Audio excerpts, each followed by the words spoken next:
안녕하세요. 톡톡사연 DJ 김은숙입니다. 여러분의 좋아요, 구독은 제작하는 데 큰 힘이 됩니다. 아직 안 누르셨다면 좋아요, 구독 한 번씩 부탁드릴게요. 그럼 오늘의 사연 시작하겠습니다. 안녕하세요. 저는 서울 중랑구에 살고 있는 30대 초반 여자입니다. 개인적으로 좀 심한 일을 당했는데 저는 괜찮은 줄 알았지만 주변에선 자꾸 심리치료나 병원을 다녀보라고 해서요. 저도 어딘가 하소연하고 싶기도 하고 해서 용기 내어 한번 얘기해 봅니다. 저는 2년 전에 결혼했고 아이는 없는 상태예요. 남편이나 저나 둘 다 신혼을 즐기고 싶었고 나이도 30대 초반 중반 정도였거든요. 그래서 어른들도 그닥 조급해하지 않으셨어요. 어머니 한 분만 빼고 말이죠. 암만 세상이 바뀌었다고 해도 나는 잘 모르겠다. 주변 보면 30 넘은 며느리 둔 애들 그렇게 마음고생들을 해. 애가 너무너무 안 생겨서 그렇게 피눈물을 흘린다더라. 뭐 우리 아들이야 남자라 상관없다지만 갖고 싶을 때 안 생기면 네가 고생이잖니. 안 그래? 아, 네 어머니 말씀도 맞죠. 네, 저희도 생각이 아예 없는 건 아니라 마음은 있어요. 너무 걱정 안 하셔도 돼요, 어머니. 저는 간단하게 말을 맺었고 어머니는 저의 이런 반응을 탐탁지 않아 하셨어요. 물론 남편이 자기 엄마한테 충분히 어필하긴 했더라고요. 나는 엄마한테 몇 번이나 의견을 전했어. 우리가 알아서 한다고. 그러니 둘 다 있는 상황에선 얘기를 못 하시는 거지. 아, 나 없을 때 자기한테 그러셨나 본데 당신이 듣고 적당히 넘겨주라. 어른들은 그냥 결혼하면 바로 손주 보는 줄 아시잖아. 남편도 이렇게 양해를 구했고 저도 별로 크게 스트레스가 되진 않았어요. 어차피 시댁과 우리 신혼은 먼 편이었고 별로 접촉할 일도 없었거든요. 그리고 뭐랄까, 저는 결혼하면서 크게 환경이 바뀐 게 없었답니다. 친정도 가깝고 대학 때부터 친하게 지냈던 친구도 여전히 집 근처에 살고 있었어요. 자주 만났고요. 지금부터 이 친구 이야기로 쭉 끌고 나갈 예정이니 잘 들어주시면 좋을 것 같아요. 이 친구는 대학 때 만났고 이름은 지영이에요. 그때부터 얼굴도 화려하게 이쁘고 늘 남자친구가 있었어요. 그런데 매번 인기도 딱히 없고 연애도 별로 안 해본 제가 얘보다 먼저 결혼을 했고요. 그걸 많이 서운해 하더라고요. 미숙이 너 이렇게 빨리 결혼할 줄 정말 몰랐어. 그 오빠가 그렇게 좋아? 그리고 뭐가 급해서 빨리 하냐? 연애 더 실컷 하다가 결혼하지. 내가 볼 땐 너 전에 만났던 남자애가 훨씬 괜찮았는데 말이야. 지금 오빠는 너무 늙어 보여. 지영이는 이렇게 딴지를 걸 정도로 꽤 서운해했던 모양이에요. 나 어차피 결혼해서 얼마가는 애기 안 갖고 똑같이 생활할 거야. 우리도 계속해서 만나면 되지. 네 남자친구랑 넷이서 자주 보자. 우리 남편도 네가 나랑 제일 친한 친구인 거 아니까 잘해주고 싶어 해. 다 같이 보재. 이 말처럼 결혼 뒤에 얼마 안 돼서 우리 신혼집에서 다 같이 모였는데요. 지영이는 저희 집을 곳곳을 둘러보면서 무척 부러워하더라고요. 우와, 너네 집 되게 예쁘다. 나도 이런 집에서 살고 싶다, 자기야. 미수가, 여기 위층이나 아래층이나 이사 가면 말해주라. 나도 남친이랑 결혼해서 여기 살고 싶어. 어, 오빠 진짜 능력 좋으시다. 오빠 진짜 너무 멋있으세요. 이런 집을 선물하시다니. 미숙이 너 진짜 복도 많다. 지영이는 이렇게 내내 감탄하면서 자기 남친 옆구리를 푹 찌르기도 하고 제 남편에게 멋지다며 박수를 쳐대기도 했답니다. 사실 이 집은 남편이 홀로 다 준비해서 들어온 건 아니고 저희 친정에서도 40%는 보태주셨거든요. 그런데 이 부분을 지영이가 어찌 생각할지 몰라서 굳이 얘기하진 않았어요. 예전부터 약간 승부욕이 있는 애였거든요. 나는 돈이나 뭐나 자랑하는 사람들 너무 싫더라. 그런 거 다 지들이 그 부분에 부족한 게 있고 열등감이 있으니까 그런 거야. 멀쩡한 사람들이 자랑하고 그럴 게 뭐 있어? 그리고 아까 걔 말이야. 지 가방이랑 지네 집 돈 얼마나 많은지, 결혼식은 어디서 하는지 그런 말 하는 거 진짜 꼴보기 싫었어. 아, 누가 물어봤어? 이처럼 특정 주제나 돈 관련해서 이런 말들 나오면 되게 싫어하는 분위기였어요. 제가 알기로 얘네 집도 엄마가 건물 갖고 계시는 걸로 아는데 아무튼 본인보다 잘나 보이는 사람들을 좋아하지 않았어요. 그런 건 친구로서 하나의 특징으로만 알고 넘겼는데요. 이 무렵 때가 저와 지영이 사이가 가장 좋았던, 가장 보기 좋은 시대에 막이 내리는 때였다는 걸 전 몰랐어요. 왜냐하면 얘랑 저는 거의 10년 가까운 친구였고 우리 엄마도 얘를 무척 예뻐하셨거든요. 근데 뭐랄까, 엄마들에겐 어떤 예감이라도 있는 걸까요? 우리 엄마는 원래 그런 말 절대 하는 사람이 아닌데 돌연 이런 말을 하시더라고요. 미수가, 너 이제 결혼할 거 하니까 초반엔 집들이네 뭐네 할지 몰라도 부부 사는 집에 사람 그렇게 자주 불러들이는 거 아니야. 그리고 누구냐, 그 지영이, 걔도 결혼한 친구 집에 뭘 그렇게 자주 와. 작자고라고 해. 그냥 놀러 오는 건데 뭐. 나 시집 가서 서운하다잖아. 집도 가깝고 전에는 자주 놀러 왔으니까 그렇지. 엄마 지영이 좋아했으면서 왜 그래?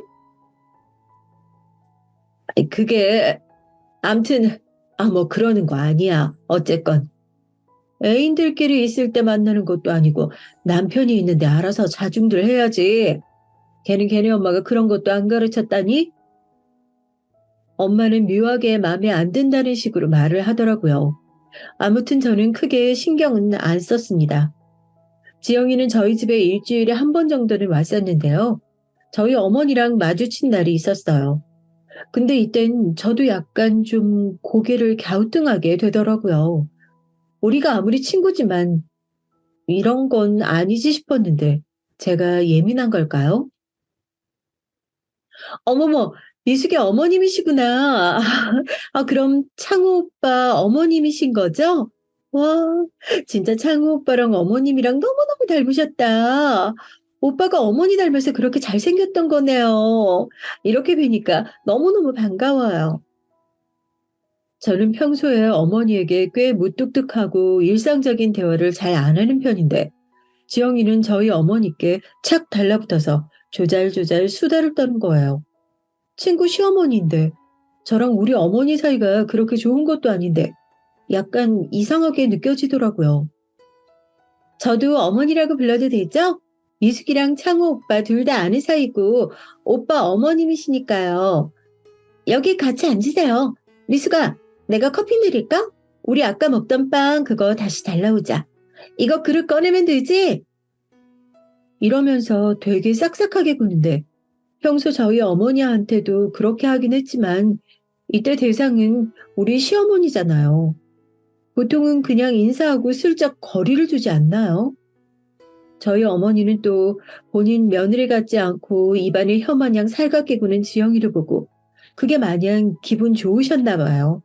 같이 앉아서 얘기를 하시는데 아예 대놓고 이렇게 말씀하시더라고요. 아이고, 맨날 딱딱한 우리 며느리 옆에 이렇게 재간둥이 친구가 있었네. 아가씨는 얼굴도 그렇게 이쁘게 생겨서 어쩜 그렇게 상냥하고 착해? 내가 얘네 집 와서 여기 앉아서 대접받아 보긴 처음이네. 아들네 와서 맨날 문 앞에 반찬만 놓고 갔는데 말이야. 이거 참 의도치 않게 저라는 사람을 가운데 두고 뭔가 지영이랑 비교되어지고 있는 거 봐요. 지영이는 곧장 저를 감싸긴 했지만 이 흐름은 참 기분이 안 좋더라고요. 에이, 어머니, 그렇게 말씀하지 마세요. 우리 미숙이도 마음이 얼마나 따뜻했는데요. 저한테 맨날 결혼 잘했다고 저보고 빨리 결혼하라고 그랬어요. 너무너무 행복하다고. 앞으로 자주 오시면 되죠. 이거 빵, 이 부분 맛있어요. 드셔보세요, 어머니. 이런 식으로 앉아있다 보니 어느새 저는 쓱 일어나서 집의 다른 부분들을 정리하게 되었고, 지영이는 저희 어머니랑 앉아서 우리 남편 얘기를 하고 있는데 참 너무 이상한 그림인 거예요. 본의 아니게 이때 제 안에서 묘한 감정이 들더라고요. 아무튼 어머니는 그렇게 1시간가량 앉아있다 집에 가셨는데 그날은 저도 바빠서 곧 나가느라 그럭저럭 잊어버렸어요. 헌데 며칠 뒤에 황당한 전화를 받은 거예요. 어머니로부터. 그래, 집이니? 네 친구 말이야. 우리 집에다가 과일을 보냈더라고. 저번에 나한테 뭐, 어머니, 어머니 어쩌고 하면서 친하게 지내고 싶다고 뭐 보낸다더니, 진짜 보냈지 뭐야? 아, 이거 고맙기는 한데, 나도 어떻게 답례를 해야 하나? 전화했는데 바쁜지 안 받네. 네가 대신 고맙다고 인사 좀 전해라. 전 이 내용을 듣고 순간 너무 놀랐고, 곧장 전화해서 물어봤어요. 그랬더니 얘는 너무 발랄하고 밝게 반응하는 거예요. 맞아. 그날 내가 어머니 현관까지 모셔다 드리면서 번호도 교환했지. 에이, 왜? 창호 오빠도 내가 알고 너희 시어머니시니까. 우리 할머니네 농장 사과 보내드리려고 연락처 받은 거야. 내가 말 안 했던가? 아마 바빠서 잊어버렸나 보다. 그런데 저는 이 반응이 왠지 마음에 안 들어서 약간은 가시가 돋은 상태로 말을 하게 됐어요. 저기 지영아, 암만 그래도 이건 내 개인적인 관계인데 네 마음은 알겠지만 나는 시댁 관계 같은 섬세한 부분까지 친구랑 공유하고 싶지 않아. 나랑 어머니 관계도 있고 다 각각 입장이 있는 건데 게다가 나한테 말도 안 해줬잖아? 나 되게 놀랐어. 어머니한테 듣고. 그러자 지영이는 세상 또 별일 아니라는 듯 너무나 천진난만하고 밝게 바로 사과를 하는 거예요. 제가 어떻게 반응하는 게 좋았을까요? 어머어머머, 난 진짜 너 곤란하게 할 뜻이 아니었는데. 내가 너무 오지랖이 넓었나 봐. 그냥 너랑 창호 오빠 다 내가 좋아하는 사람들이니까 그런 건데. 너가 불편하면 이제 연락 안 할게. 미안, 미안. 이렇게 나오는데 저도 불쾌했던 기분을 어떻게 더 해소하기도 그렇고 그냥 넘겼어요. 남편도 나중에 알았는데 제가 예민한 거라고 하더군요. 지영 씨 워낙 활발하고 사람 좋아하잖아. 나도 아까 엄마 전화해서 그 얘기 하더라고. 엄청 싹싹하고 밝다나. 그냥 자기가 너무 뭐라고 그런 거 아니야? 말 맞다나 자기랑 나 생각해서 그랬다잖아. 친구가 좋은 마음으로 한 건데 괜히 어색해지게 그러지 마. 우리도 뭐 받은 셈이니까 답례나 하자. 이 말을 듣고 저도 제가 괜히 쫌생이처럼 군 건가 싶어서 좀 불편해지더라고요. 여지껏 지내오면서 제가 싫은 소리를 그렇게 대놓고 한 적은 없었으니까요. 그렇게 해서 우리 남편과 셋이서 밖에서 저녁을 먹게 되었는데 전 이날 불러놓고 조금 후회하게 됐어요. 잠시 미안한 마음을 가졌던 게 무색할 정도로 이날 저를 불편하게 만들었거든요. 오빠, 저 그래서 요즘 남친이랑 사이 별로 안 좋아요. 그날 오빠네 왔을 때도 표정 뚱한 거 있죠? 자기가 이런 집 해놓을 능력이 안 된다면서 그렇게 마음에 들면 창호 오빠한테 시집가라고 화를 내는 거예요. 그래서 제가 그랬죠. 창호 오빠는 이미 미숙이랑 결혼했는데 어떻게 하냐고. 이 장난이 기분 나빴는지 전 완전 삐졌어요. 그러자 남편은 순간 당황하는 듯 하더니 얼굴이 빨개지는 거 있죠. 저는 얘가 너무 무례하다고 생각했는데 왜 남편 반응은 저런 거냐고요. 아유, 이거 안 되겠네. 나는 몸이 하나인데 외동이나 닮은 동생 하나 소개시켜 줄 수도 없고 말이야. 그런데 그 친구도 참, 지영 씨 정도면 남자들이 줄을 서고 앞대 투어 집해오고 뭐 해줄 텐데. 그렇게 속 좁게 굴면 어떡하나? 여자친구가 홧김에 헤어지자고 하면 어쩌게? 어느새 둘이 서로 이러쿵저러쿵 장난맞게 얘기하고 있었고 여기서 진짜 속 좁은 사람은 내가 아닌가 싶을 정도로 분위기가 좀 별나게 됐어요. 어머, 또 미숙이 놔두고 나만 오빠랑 얘기했네? 오빠랑 저랑 진짜 성격이 잘 맞는 것 같아요. 벌써 시간이 이렇게 돼버렸잖아? 이제 그만 가야겠어요. 미숙아, 미안, 미안. 우리 얼른 일어나자. 나 내일 출근해야 돼. 이렇게 생글생글 웃는 지영이는 제 눈에 이제 더 이상 유쾌하고 밝게만 느껴지지 않았어요. 돌아오는 차 안에서 저는 왠지 모르게 끌어오르는 이상한 감정이 있었고 기분이 계속 나쁘더라고요. 더 속상했던 건 남편은 지영이를 내려주고 난 뒤 저의 이런 기분 상태를 전혀 알지 못하는 거예요. 어우, 밥 진짜 배부르게 잘 먹었다. 그 식당에서 3시간씩 있어 본 건 처음이야. 집에 가면 바로 씻고 TV 좀 보다 자야겠어. 자기는 안 피곤해?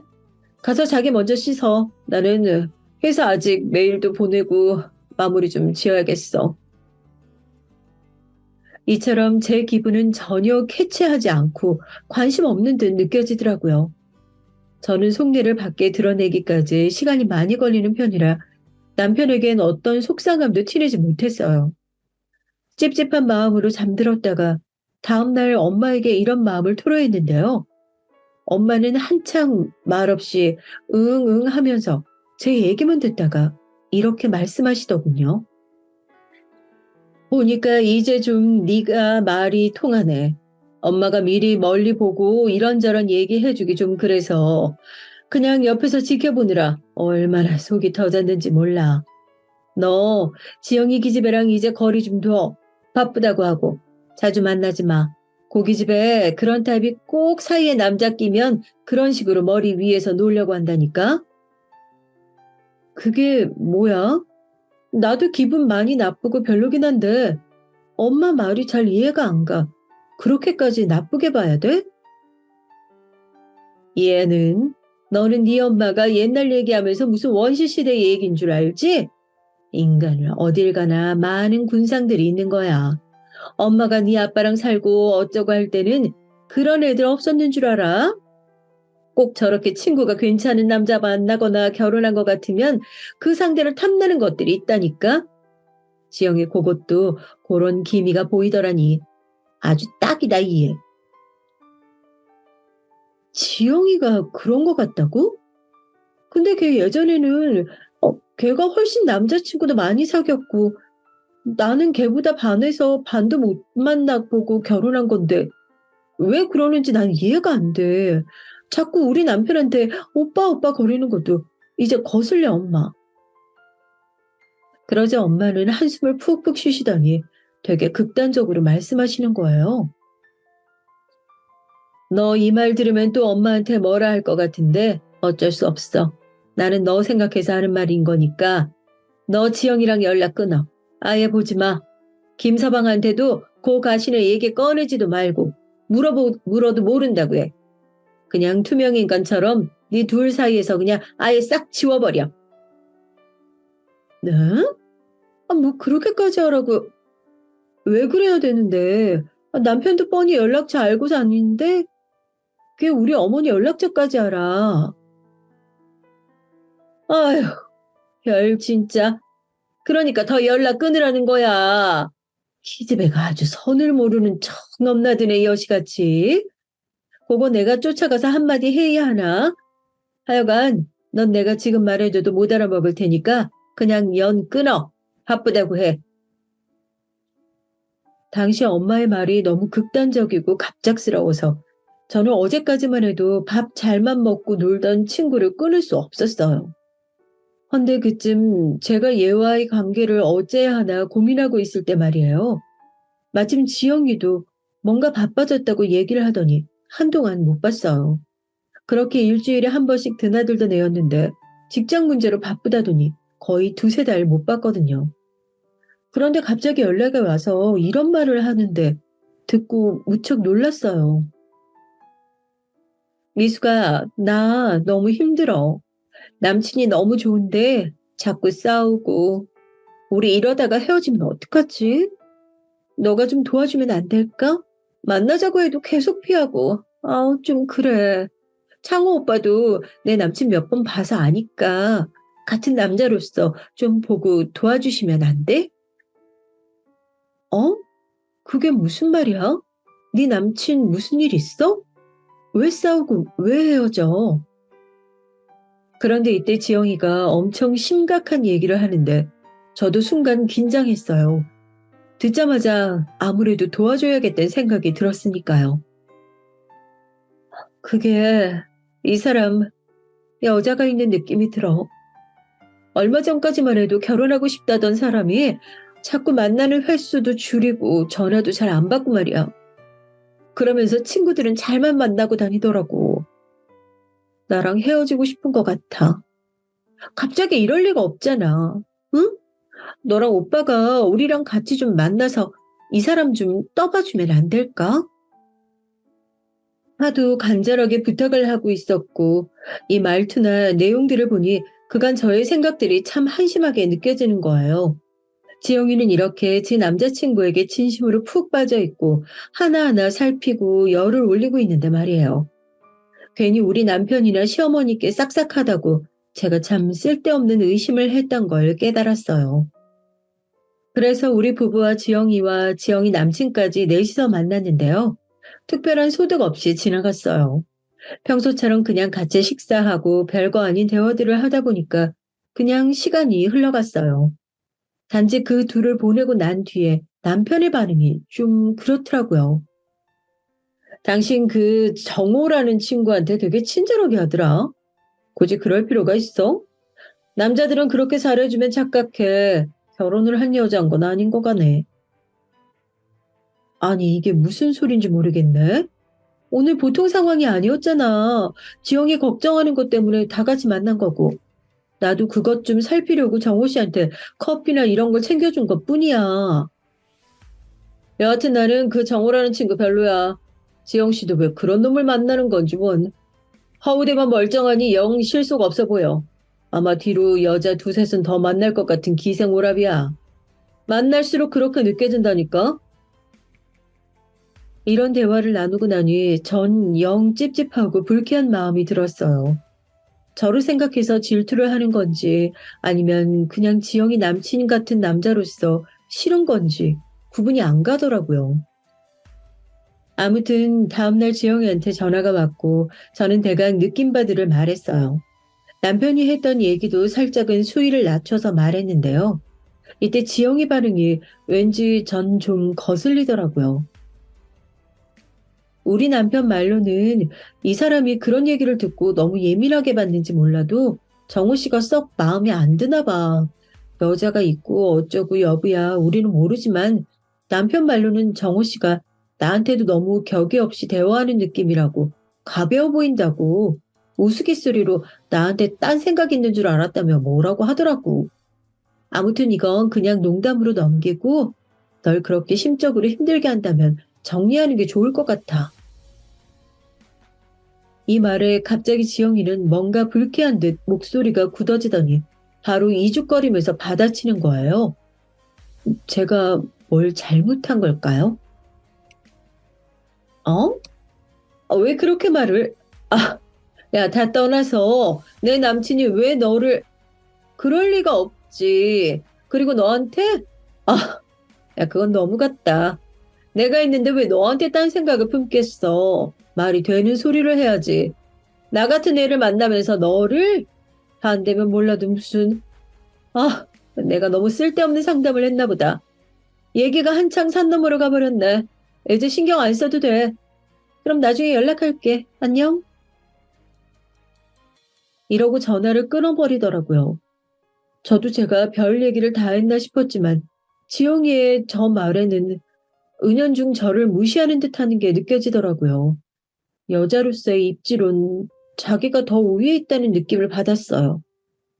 여하튼 저도 이때 남의 일에 다시는 참견하지 않겠다는 결심을 했고 얼마간 연락하지 않았거든요. 그런데 한 3주쯤 지나 정 근래 겪은 일 중 가장 황당한 일을 경험하게 됐죠. 모르는 번호로 전화가 왔길래 받았는데 순간 너무 놀라서 말이 안 나오지 뭐예요? 네, 누구시라고요? 정, 네. 지영이 남친 그 정우 씨요? 네. 저기 무슨 일이세요? 그게, 저랑 지영이 며칠 전에 헤어지게 됐어요. 우리 이제 안 보게 되었거든요. 아무튼 그걸 떠나서 시간 좀 되실까요? 제가 미숙 씨 좀 따로 배웠으면 하거든요. 이게 뭐 뚜렷한 용건이 있는 건 아니지만 아무튼 좀 배워도 될까요? 전 여기서 이상한 낌새가 느껴져서 얼른 전화를 마무리 짓고 끊었고요. 너무 당황스럽고 상담할 곳 없어 친정엄마한테 연락을 했어요. 엄마는 듣자마자 아주 펄펄 뛰셨죠. 얘, 너 전화 잘 끊어버렸다. 그거 미친놈 아니니? 아니, 여친의 친구가 그냥 친구도 아니고 결혼해서 남편까지 끼고 넷이 만났으면 뭘 따로 봐? 그런 놈이니까 지영이랑 헤어졌나 보구만. 됐어. 이제 그 놈도 다 차단해버리고 싹 다 삭제해. 지영이는 뭐 그딴 거랑 만나가지고 너한테 이렇게 민폐를 끼치니? 그러게 내가 뭘 했어. 지영이랑도 인연 끊으랬지. 말을 안 들어 너는.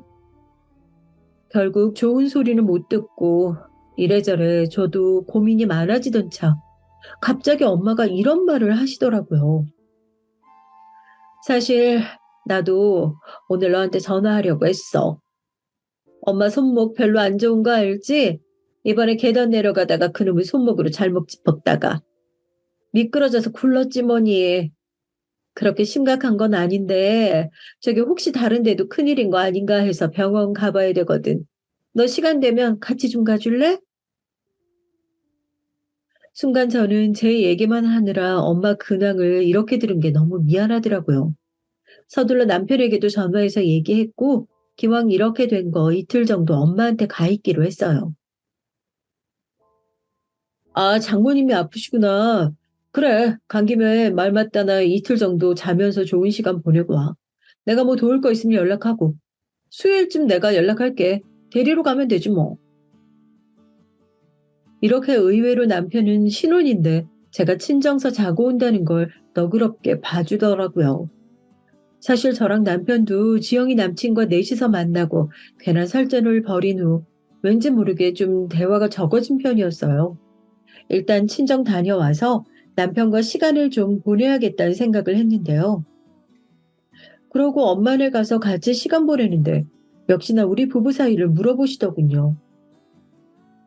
니네도 얼른 애기 가지고 해야지. 그리고 남편이랑 대면대면한 상태였으면 여기로 오면 안 됐어. 어떻게든 부부 사이가 좋게 해결 보고 왔어야지. 김서방은 내가 볼 때 참 무뚝뚝해 보여.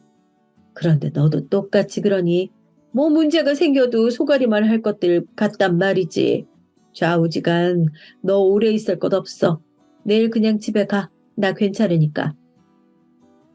엄마는 한사코 등 떠밀어 가면서 저를 빨리 가라고 보냈고 이런 쓸데없는 야단이 기가 막혀서 저는 집에 왔는데요. 어, 이날 비밀번호를 누르고 집에 들어가던 그 순간은 저는 뭐라고 말로 설명하면 좋을지 모르겠어요. 다시 그전으로 돌아가고 싶은 건지 아니면 그런 일이 있어서 잘 되었다고 해야 하는 건지 모르겠지만 아무튼 그날 저는 문을 열고 들어간 제 집에서 어마어마한 영화 같은 장면을 맞닥뜨리게 되었답니다. 저를 제일 먼저 반긴 것은 다름 아닌 지영이었어요. 미수가 너 내일 온다고. 아니. 그렇죠. 이렇게 저를 알아보고 인사해 주었어요. 제 집에서. 이 집에 몇 번이나 놀러 왔지만 비밀번호 같은 걸 알 리 없을 테니 당연히 누가 열어줘서 들어왔을 테고 얘가 저도 없는 우리 집에 이렇게 온 건 깜짝 파티라도 열어주려고 온 것이었을까요? 그랬으면 현재 제가 이렇게 홀로 서 있는 입장이 되진 않았을 텐데 말이에요. 그리고 지영이는 뭔가 이벤트 해주러 왔다거나 단순히 집에 방문한 손님 같아 보이지 않고 이제 막 씻고 뽀얀 얼굴로 제 샤워 가운을 입고 서 있었어요. 저는 그 모습을 보고 짧게 읊조렸죠. 어, 안방 화장실에서 씻고 나왔네?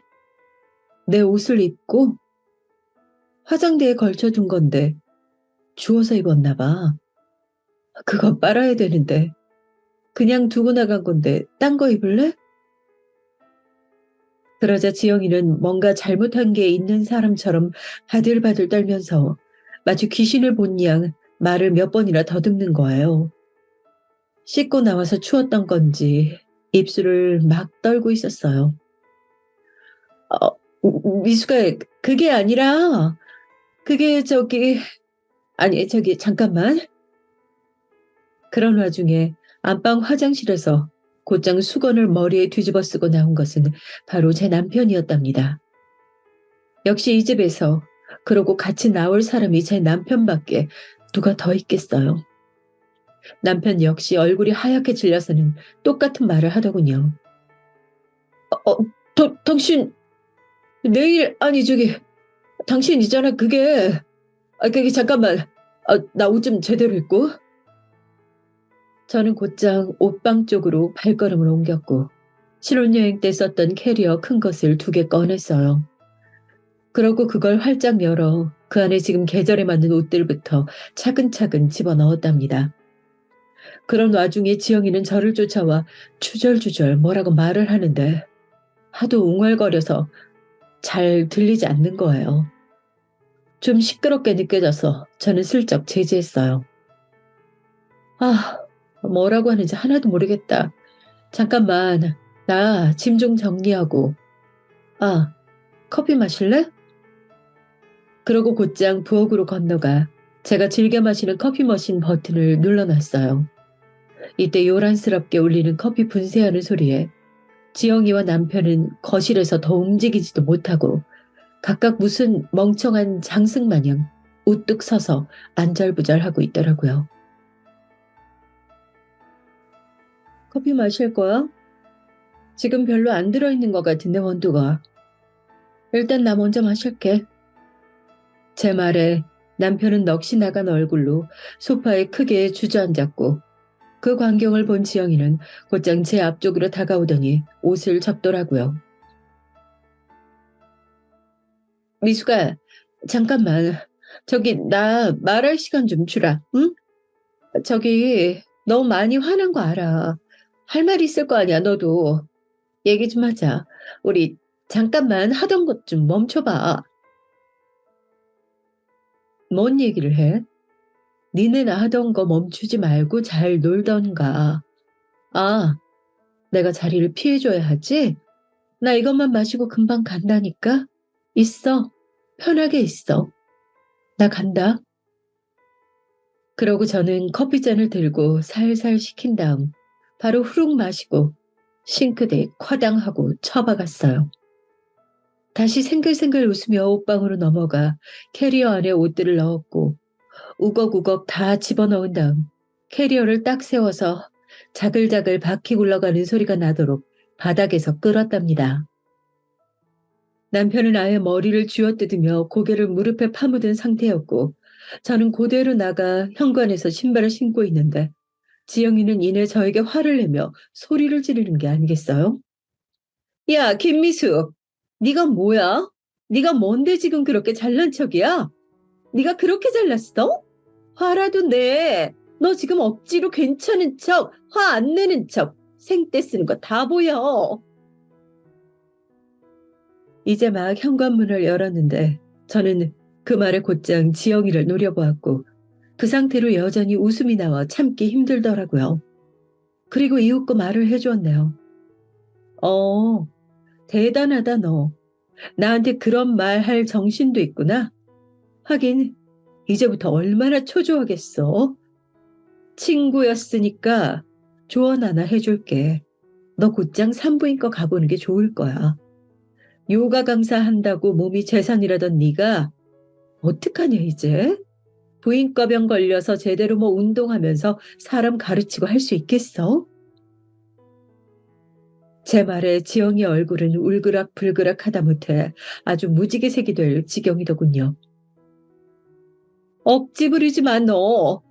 지금 이글이글 열받아서 나한테 엿먹이려고 뻥치는 거잖아. 진짜 추하다 너. 화낼 거면 화내봐. 자존심 상한다고 얘기해보라고. 내가 먼저 얘기해볼까? 창우 오빠가 먼저 연락했고 나 오빠가 하도 매달려서 아 됐어. 나 그동안 대충 눈치는 챘어.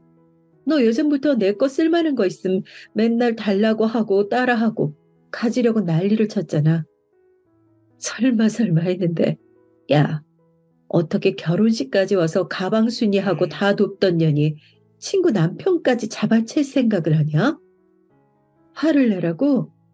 화는 진즉 그간 네가 내 남편이랑 아슬아슬 감정 타기하면서 나 놀리는 거 느끼면서 그때 실컷 지옥이었어. 제 말에 남편은 일어서서 저를 아주 애원하는 눈으로 보며 비굴하게 쭈뼛거렸고 지영이는 자기가 생각했던 반응은 아니었는지 눈이 마구 흔들리더군요. 근데 너 진짜 멍청하다. 적당히 연애하는 기분만 내고 끝내던가 끝까지 가버렸어, 기어코?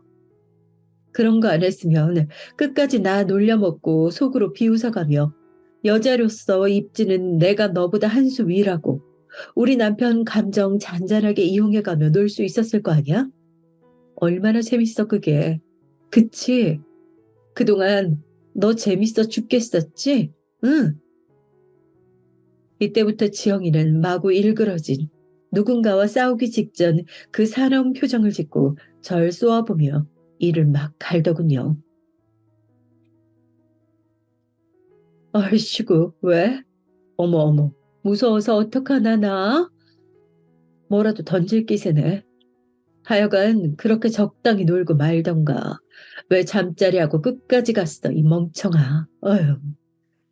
이제 우리 남편도 아닌 그냥 저 사람 말이야. 몸이 아주 균이 드글드글 하거든. 나 부인과 치료 꾸준히 받고 있었고, 애기 갖는 거 좀 시간 늦춰야겠다고 너한테 상담했던 것도 그것 때문이거든. 이 말에 지영이 동공은 엄청 확장되는 듯 했고, 남편은 제가 본인한테 상담 안 했던 얘기라 그런지 놀라서 뭐라고 반박하려고 들더군요. 입 다물어. 입 열지 마, 당신은. 그간 내가 거부한 건 다 원인이 당신 때문이었던 거야. 그것도 모르고 발작이 나서 와이프 친구한테 그 더러운 균을 또 옮기고 앉았어? 하여간 당신도 당신이고 지영이 넌 어쩔래? 내 뒤통수 치려다가 너는 온몸이 박살났네? 불쌍해서 어째? 내가 써보고 버린 쓰레기를 네가 다시 굳이 주워가서 쓴다는데 뭘 맞겠어? 잘 써. 또 버리면 안 돼? 그러고 저는 캐리어를 질질 끌고 곧장 엘리베이터 버튼을 눌렀고 어안이 벙벙한 멍청이 둘을 두고 사라졌어요. 사실 저도 심장이 두근두근하고 미칠 것 같았는데 어쩌다 그런 대처를 했던 건지 스스로도 놀라울 지경이었네요. 맞아요. 저는 이미 충분히 머릿속에서 지옥을 오래도록 겪어왔고 그 실체를 그날 눈으로 본 것뿐이었어요. 부인과를 다녀 남부를 고민을 안고 있었던 것도 사실이었고요. 그렇게 저는 친정집에 왔고 엄마는 제 등을 마구 때려가며 화를 내셨네요. 이거사 그렇게 내가 아휴 이것들 어딨어 쫓아가서 다 쥐어 뜯어놔야겠어. 지영이 그년 내가 그렇게 지한테 잘해줬는데 기어 이 사단을 내? 이걸 죽여 살려. 아유. 저도 새삼 들으면서 뒤늦게 분노가 밀려와서 속이 울렁울렁 거리더라고요. 뻔뻔스럽게 내 옆에 붙어 사는 우리 집을 그렇게 드나들고 내 남편과 아슬아슬 간보며 감정산을 타는 것 같더니만 그게 그저 단순한 예감이 아니라 진짜였다니요. 몇 번이나 캐치되는 뭔가가 있었지만 생각해보니 안타깝게도 그건 심증이었을 뿐 진짜 실물 증거는 못 되더군요.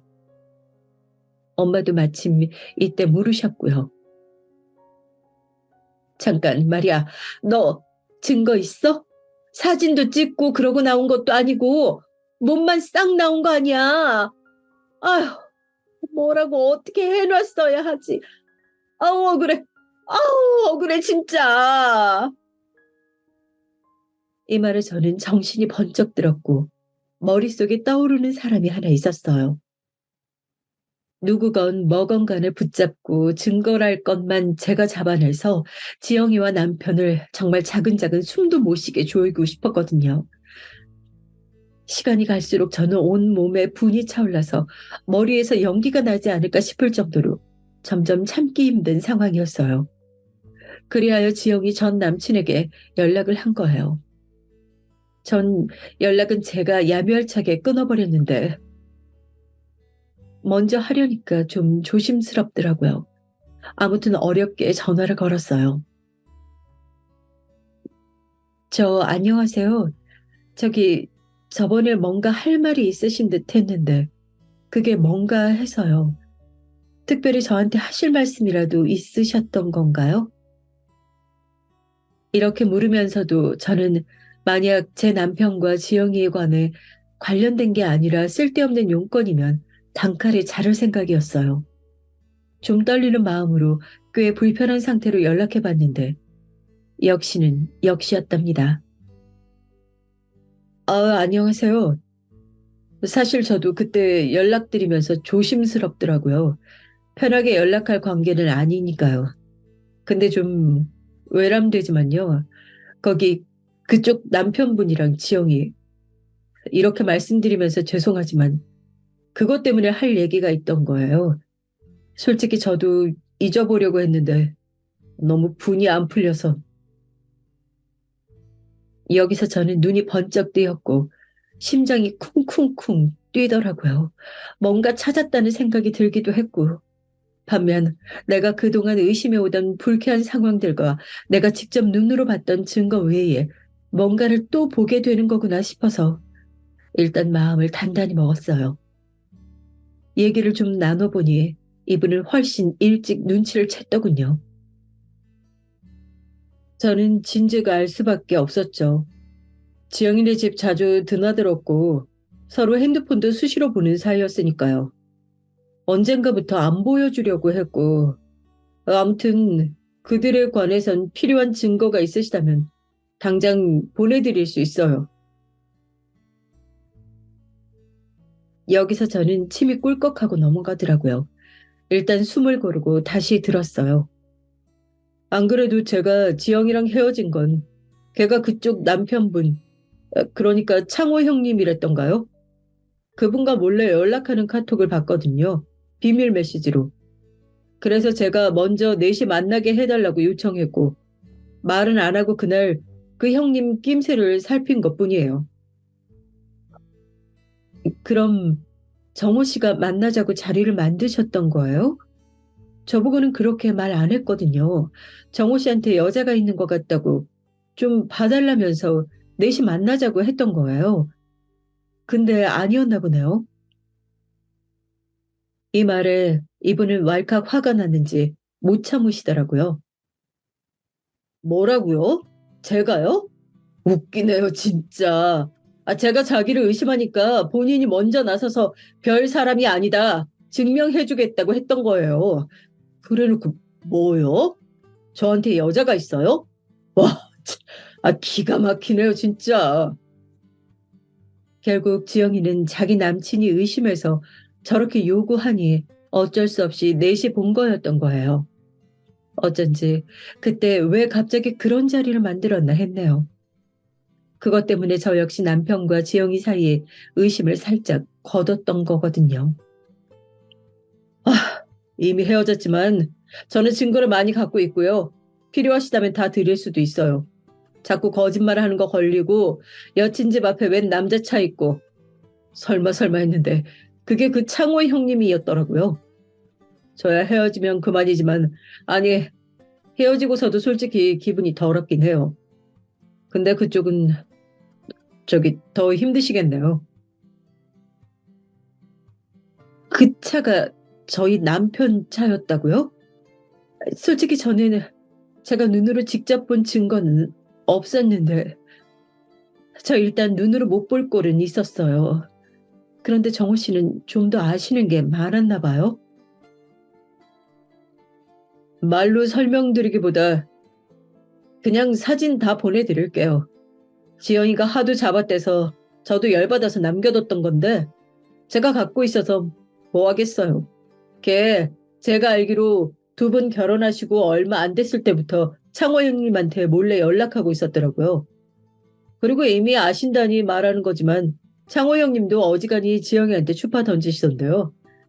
일단 한번 다 확인해 보세요. 저는 이런 동정과 걱정까지 받아가면서 그 증거들을 다 받았고요. 뒤늦게 분노가 추가적으로 몰려오면서 제 눈으로 확인한 증거들을 토대로 복수를 계획하게 되었어요. 왜냐하면 정말 가관도 아니더라고요. 그중 저를 가장 열받게 했던 건 넷이서 만난 날, 그날도 뒤에서 몰래 연락하면서 이딴 말을 짓거렸던 내역이었어요. 오빠, 왜 미숙이한테 정호가 관심 있어 보인다는 쓸데없는 말을 했어? 미숙이가 그 짧은 순간 나보다 지가 더 예뻐서 내 남친이 관심 가진 줄 착각했을 거 아니야. 기가 막혀 진짜. 걔는 맨날 나한테 밀렸어. 나한테 안 된다니까? 그건 그냥 내가 정호 씨한테 질투나서 한 말이야. 그날 보니까 꼴 보기 싫더라고. 별 뜻 없이 한 말이야. 당연히 자기랑 와이프랑 어떻게 비교해. 자기는 내가 첫눈에 반해버린 사람인데 진짜 심장이 멎는 줄 알았다니까.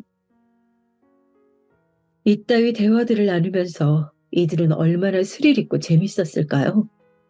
계속 우리 남편이며 심지어 시어머니한테도 생글생글 웃어가면서 계속 알짱거리던 지영이 저한텐 전혀 그런 의도가 없는 듯 아주 뻔뻔하게 굴었어요.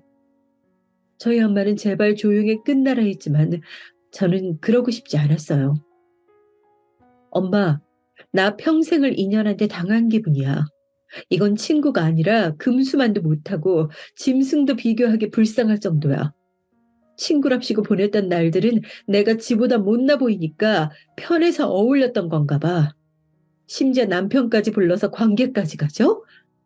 나 좋게 끝내고 싶지 않아. 아휴, 모르겠다. 네가 내 말을 언제는 들었니? 그럼 다 됐으니까 너한테 손해만 안 가게 해. 일 더 안 커지게 마무리 잘해봐. 그렇게만 된다면 뭐가 문제겠어. 그래서 저는 머리를 열심히 굴려 일단은 남편에게 특별히 뭔가 경고를 한다든지 연락 같은 것을 일절 취하지 않았어요. 남편은 계속 안절부절 제 눈치를 받고 잠깐 친정에서 머리만 식히겠다고 했더니 외려 벌벌 떨더라고요. 그래, 여보. 나 기다리고 있을게. 기다리고 있어, 정말. 자기가 생각하는 그런 일들, 아니. 내가 다 잘못했어. 제발 기다릴게. 연락 줘야 해? 응? 우선은 저는 알겠다고 답하고 한숨을 훅 쉬며 끊었고 엄마 집에 있으면서 며칠을 고민해 보았답니다.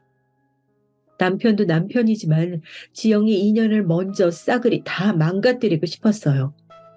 먼 낯짝인지 저희 친정집까지 찾아왔고 엄마는 아무것도 모르는 척 애써 외면하며 들어오셨다더군요. 어우, 그거 미친년이야 진짜. 아직도 니랑 내가 만만한 거지. 할 말이 있다고 오해가 있는 것 같다면서 과일 바구니 들고 왔지 뭐냐? 나 당뇨 있어서 이런 거 못 먹는다고 너랑 연락하고 오던지 하라고 그냥 보냈어. 이 말에 저는 활활 타올라 빠르게 여기저기 알아보면서 자문을 구했고 급기야 일을 저질렀답니다. 그건 지영이가 요가 강사로 일하는 상가 커뮤니티에 익명의 글을 올려 유부남 꼬셔서 바람 피운 강사가 있다고 슬쩍 인상착의를 흘리는 일이었어요. 그리고 많은 이들이 보도록 조회수가 1000이 될 때까지 기다렸다가 삭제했답니다.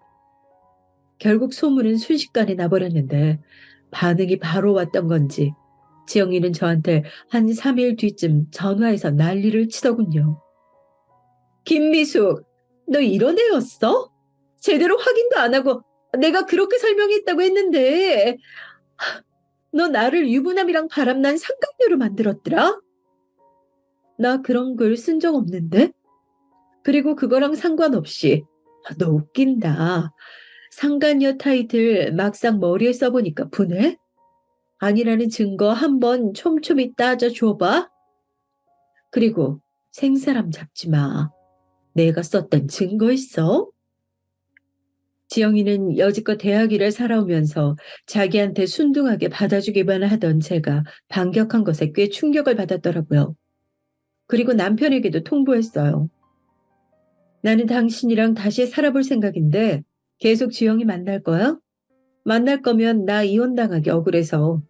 시댁에 다 알리고 당신 회사 팀에도 다 알려서 조문 좀 구하고 싶어. 어떻게 하고 싶어? 이 말에 기겁을 한 남편은 그날 저한테 걸리고 꽤 인간답지 못한 삶을 살았던 건지 허겁지겁 수습하려고 들더군요. 나도 당신이랑 살 거야. 정말 설명한 기회를 줘. 지영 씨, 아니, 그 친구, 정말 다시는 안 봐. 연락도 될 뭣도 없이 다 지워버리고 정리할게. 나한테 기회를 줘, 제발. 여보. 그래서 저는 알겠다 했고, 지영이에게 곧장 전화해서 약 올렸답니다. 진짜 이런 날이 올 줄 몰랐네요, 정말. 어떻게 글 올린 범인은 찾았어? 요가 학원 망하게 생겼다며? 이제 어떻게 할 거야? 네 말 듣고 나도 그 커뮤니티 가입해서 봤더니 난리가 났더라. 너 상간녀로 찍혀서 그렇게 회원들이 환불하고 상가 건물에 항의했다며? 세상에 남편 뺏긴 아줌마들이 되게 많나 봐. 감정이입해서 다 너한테 폭탄을 쏟아붓던데? 아, 왜 전화했어? 너 진짜 죽을래? 이게 정말. 저는 지영이가 대꾸할 시간도 주지 않고 바로 세게 쪼아댔어요. 그건 그렇고 너 어떡할래?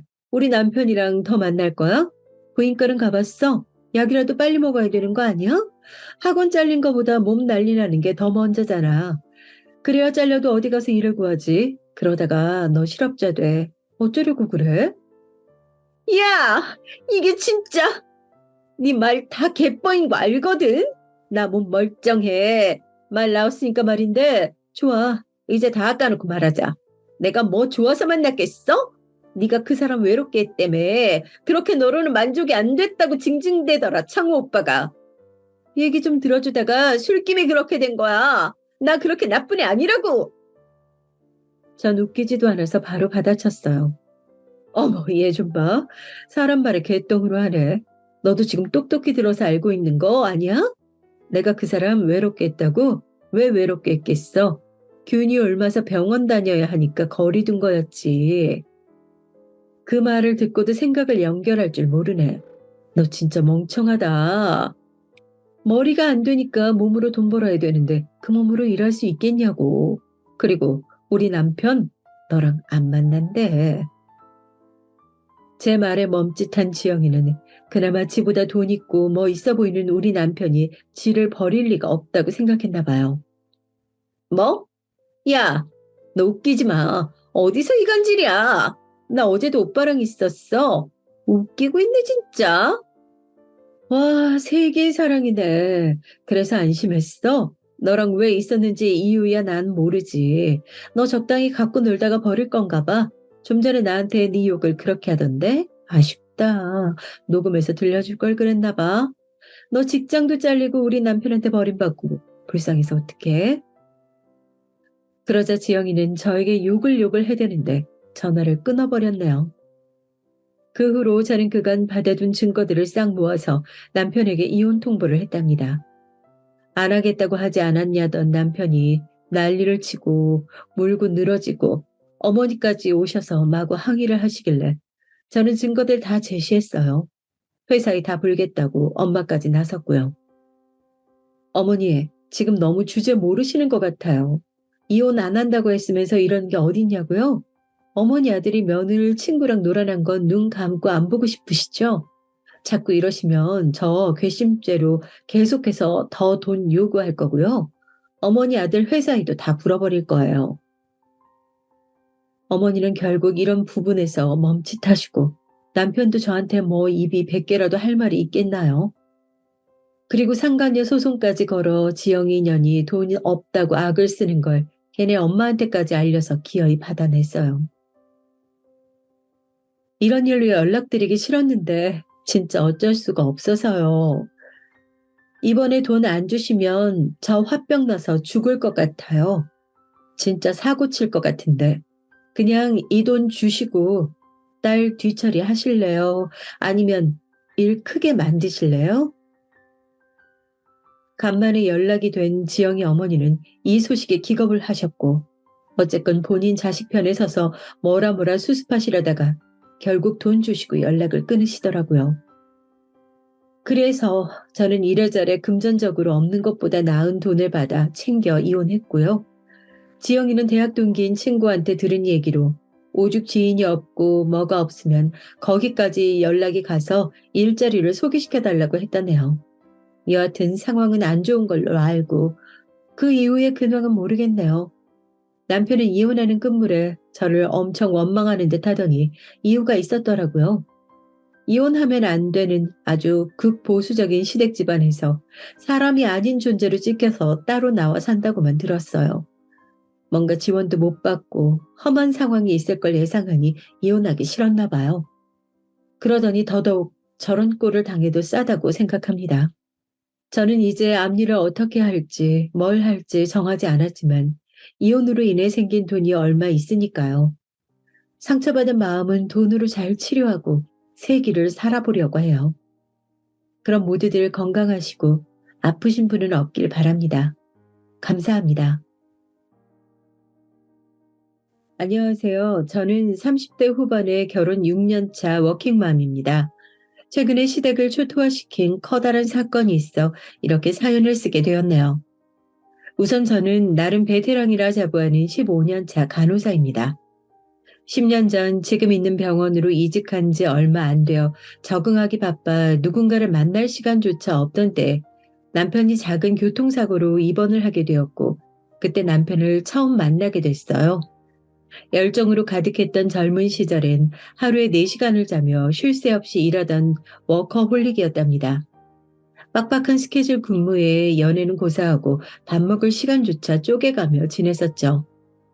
눈이 참 많이 내리던 겨울날 입원 병동 야간 당직을 섰고 남편이 깁스를 한 발로 목발을 짚은 채 다가와 수고가 많다며 따뜻한 캔커피를 건네주더라고요.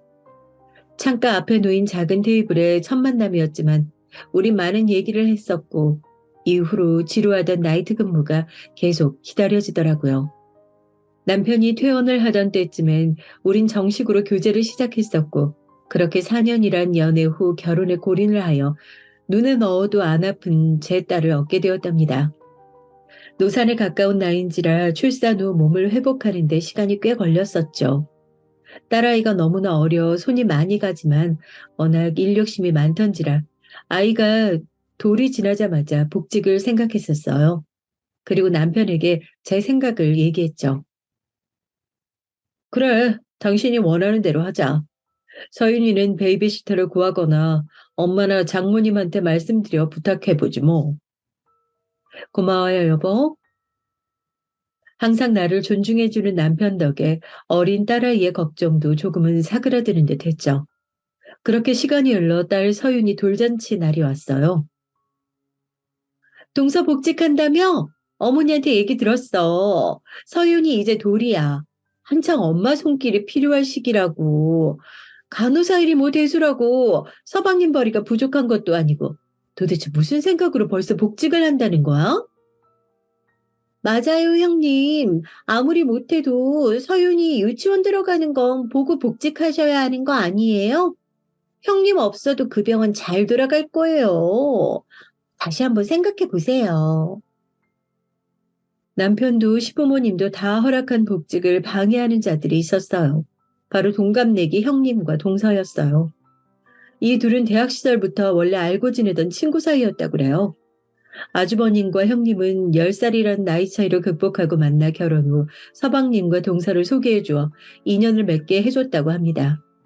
현재도 같은 병원에서 일하며 돈독한 우정을 보여주고 있어요. 그런 둘 사이에 끼기란 여간 어려운 일이 아니었죠. 더군다나 저보다 한참이나 어린 데다 제 직업은 은근히 무시하는 눈치였거든요.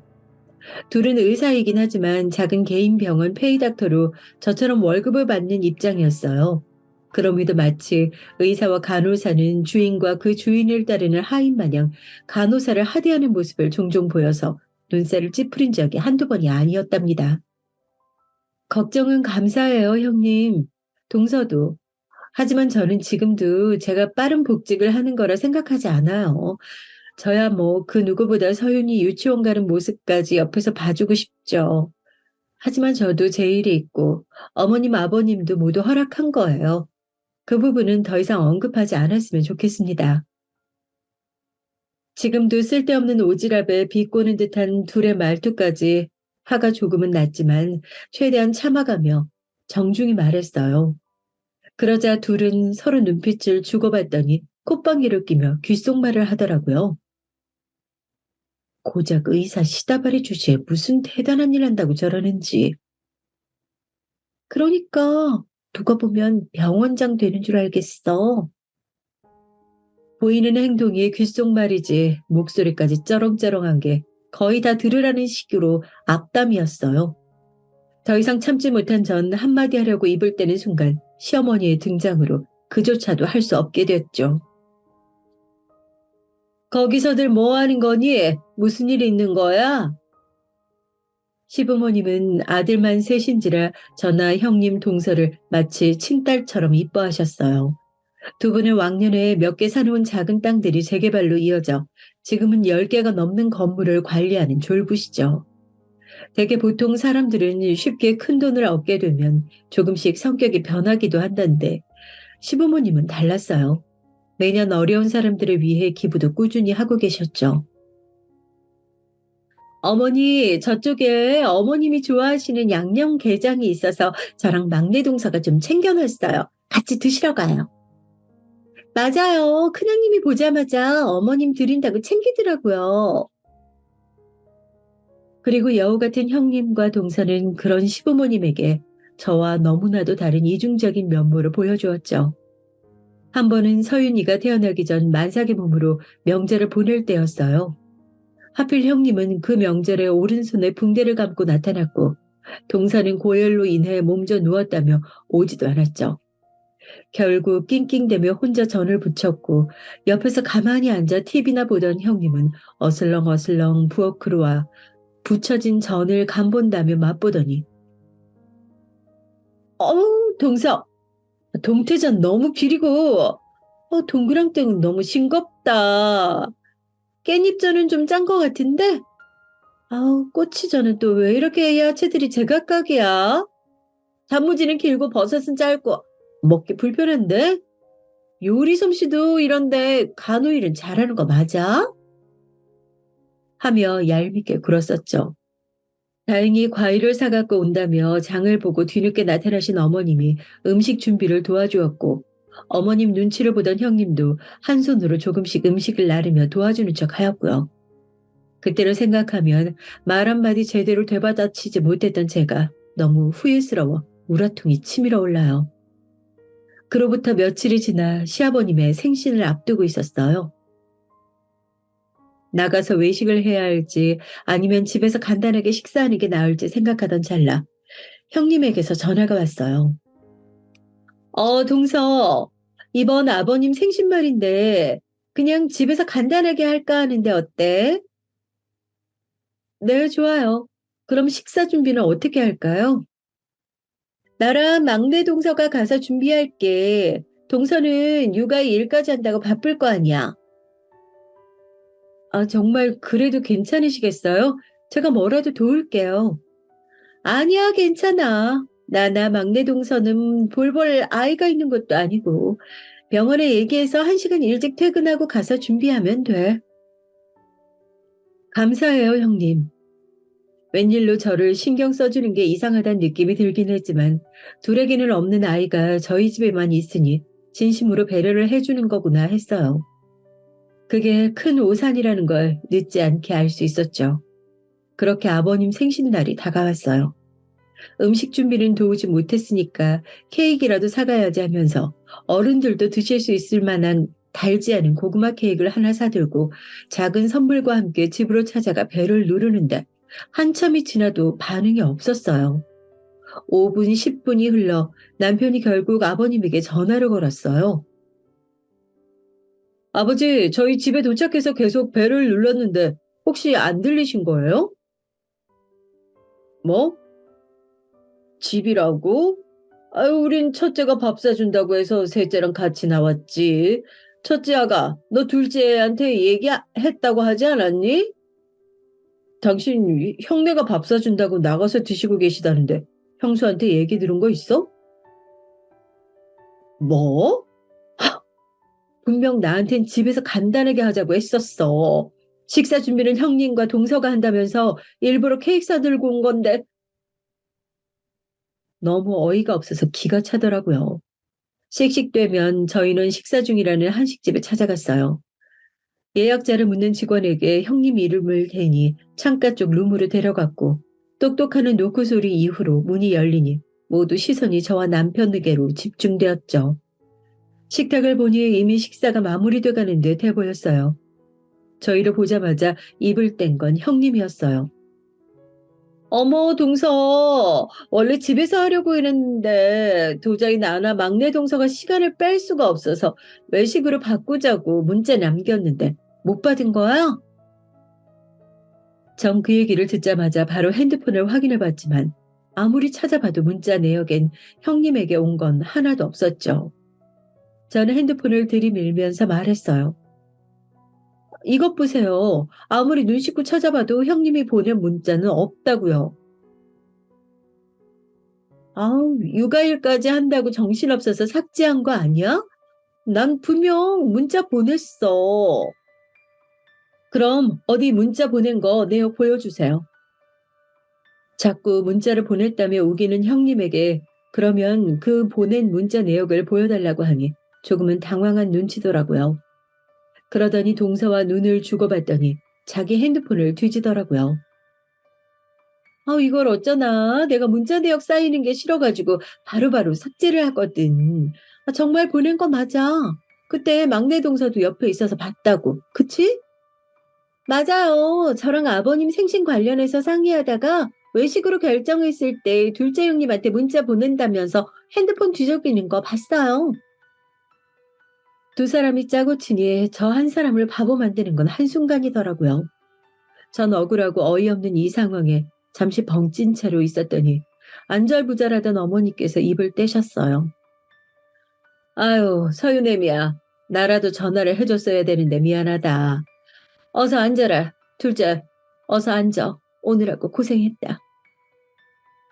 아니에요, 어머니. 늦어서 저희가 죄송해요. 아참, 아버님 생신 축하드려요. 이거 별거 아니고 아버님 요즘 무릎 쑤신다고 하셔서 관절약이랑 영양제 드리니 어머니하고 같이 챙겨 드세요. 전 뒤늦게 아차 싶더라고요.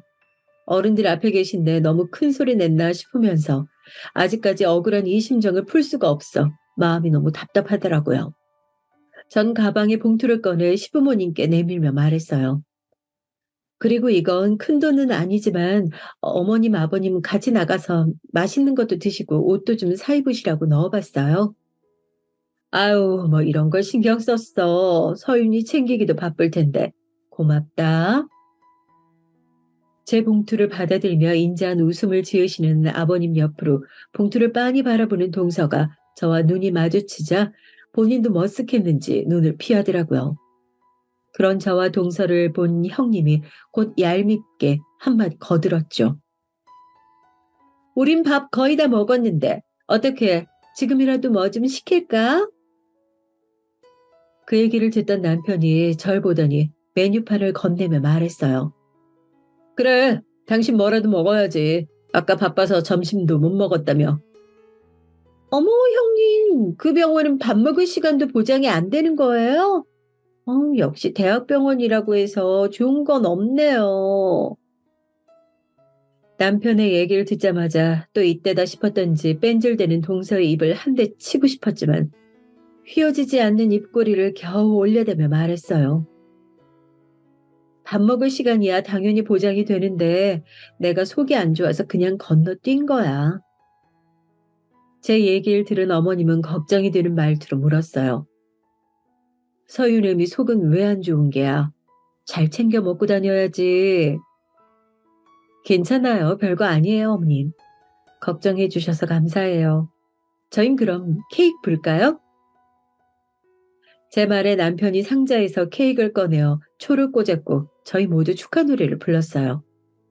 수줍게 볼을 붉히던 아버님은 모두들 고맙다며 초를 불었고 저흰 박수를 친 뒤 케이크를 잘라서 접시에 옮겼어요. 접시에 옮긴 건 제가 했는데 동서가 재빠르게 옮겨진 두 접시를 낚아채더니 시부모님에게 주면서 비아냥대며 얄밉게 아량을 부리더라고요. 어머님, 아버님, 고구마 케이크 먹다 보면 좀 물려서 입맛에 맞을지 모르겠지만 맛있게 드세요.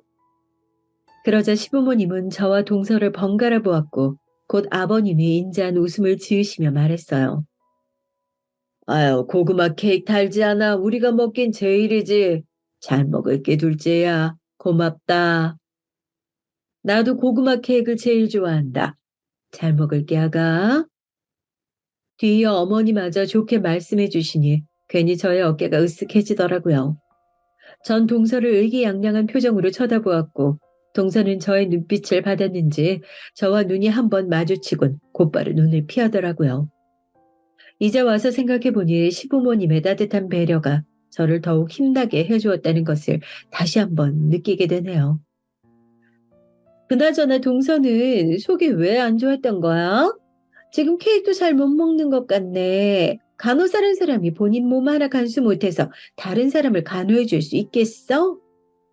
아무리 간호사라고 해도 아침에 먹은 게 부대끼면 속이 좀 안 좋아질 수도 있고, 고작 이런 문제로 다른 사람 간호하는 게 문제될 일은 전혀 없을 것 같은데요. 아침부터 뭐 얼마나 거하게 먹었길래 속이 부대껴? 이거 어머님 아버님께 영양제 드릴 게 아니라 동서가 유산균 좀 챙겨 먹어야겠다. 서윤이 이유식한다고 만든 게 양이 많아서 남은 잔반 좀 같이 먹다 보니까 그렇게 됐네요. 유산균은 꾸준히 챙겨 먹고 있고요. 걱정 감사해요, 형님. 제가 조금이라도 어깨 피고 있는 걸 보지 못하는 형님은 아까 전 했던 말들을 괜히 꺼내며 걱정하듯 비꼬아가며 묻기 시작했고 전 질문에 지지 않고 받아치며 마지막 형님이라는 단어의 액센트를 조금 더 세게 말하니 그제야 형님의 입이 다물어졌어요.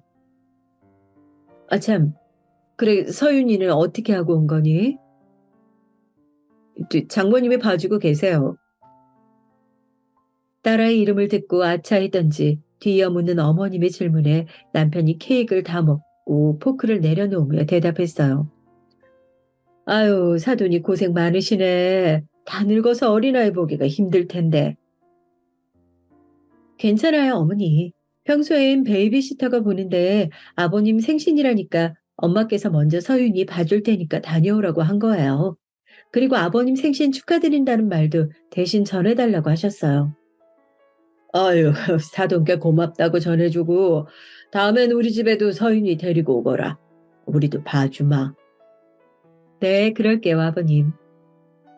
호탕하게 웃으며 말하는 아버님에게 방긋 웃으며 대답하고 그걸 본 형님이 또 태클을 걸기 시작했어요. 동서, 설마 서윤이를 베이비시터한테 맡기는 거야? 요즘 세상이 어떤 세상인데 베이비시터가 나쁜 짓 하거나 그러면 어떡하려고 그렇게 대담한 짓을 해? 나라에서 지원해주는 아이돌봄 서비스로 검열된 시터들만 면접 보고 꼼꼼하게 뽑은 거라 믿을만 해요. 집에 맘카도 설치해서 저랑 서윤 아빠가 종종 보고 있고요. 나라에서 지원해준다고? 어머, 그건 서방님 벌이가 좋아서 지원 못 받는 거 아니야?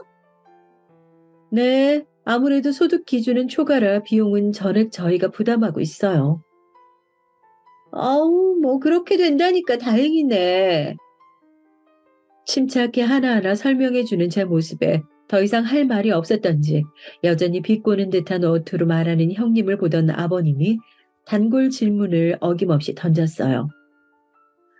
첫째 아가, 그래서 너는 언제 손주 소식 들려줄 거니? 셋째도 이제 결혼한 지 4년 넘지 않았어?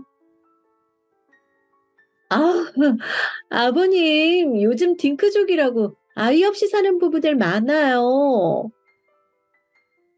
아버님의 허를 찌르는 질문에 입맛이 가셨는지 형님은 케이크 조금 남은 접시 위에 탁 소리가 나게 포크를 내려놓았고 그런 형님 태도에 눈치를 보던 아버님이 급하게 대답했어요. 요즘 세상이고 뭐고 난 그런 거 모르겠고 아이가 있어야 비로소 가정이 이루어지는 게야. 너희도 너무 늦지 않게 소식 들려주도록 하거라. 이도 참 밥 맛있게 먹으러 와서 잔소리는 그만합시다.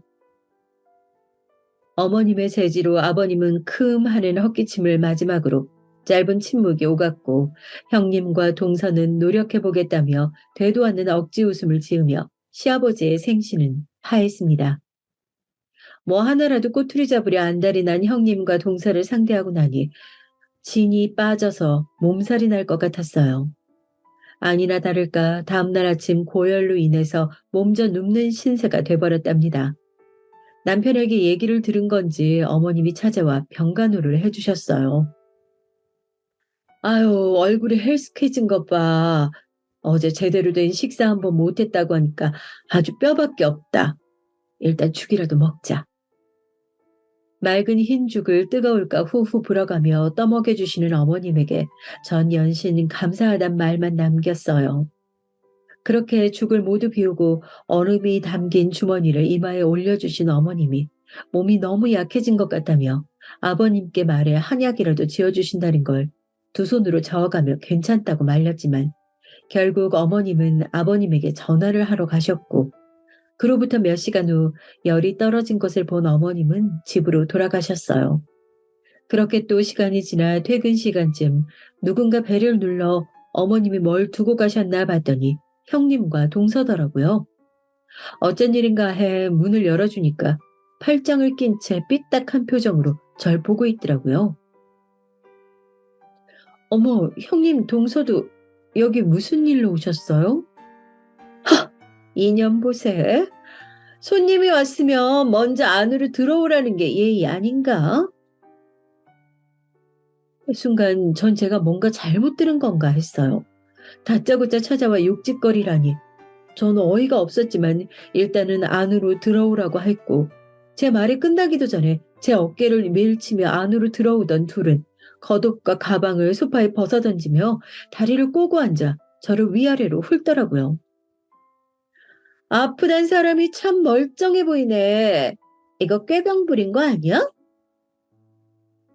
좀 쉬어서 열이 내려간 것 같아요. 그나저나 여기는 어쩐 일로 오신 거예요?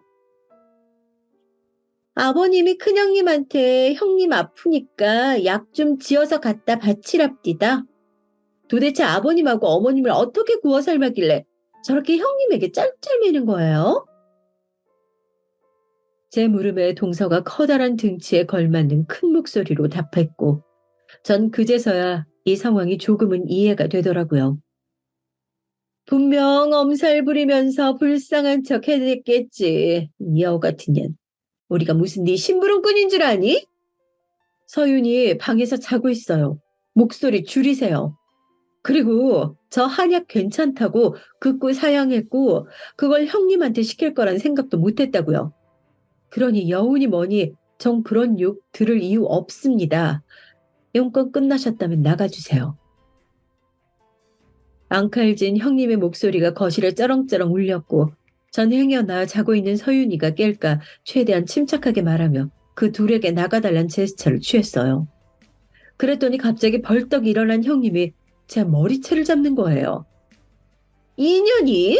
그래도 끝까지 싸가지없게. 어디 형님한테 나가라 말한 명령이야. 아, 왜 이러세요? 아, 이거 놓으세요.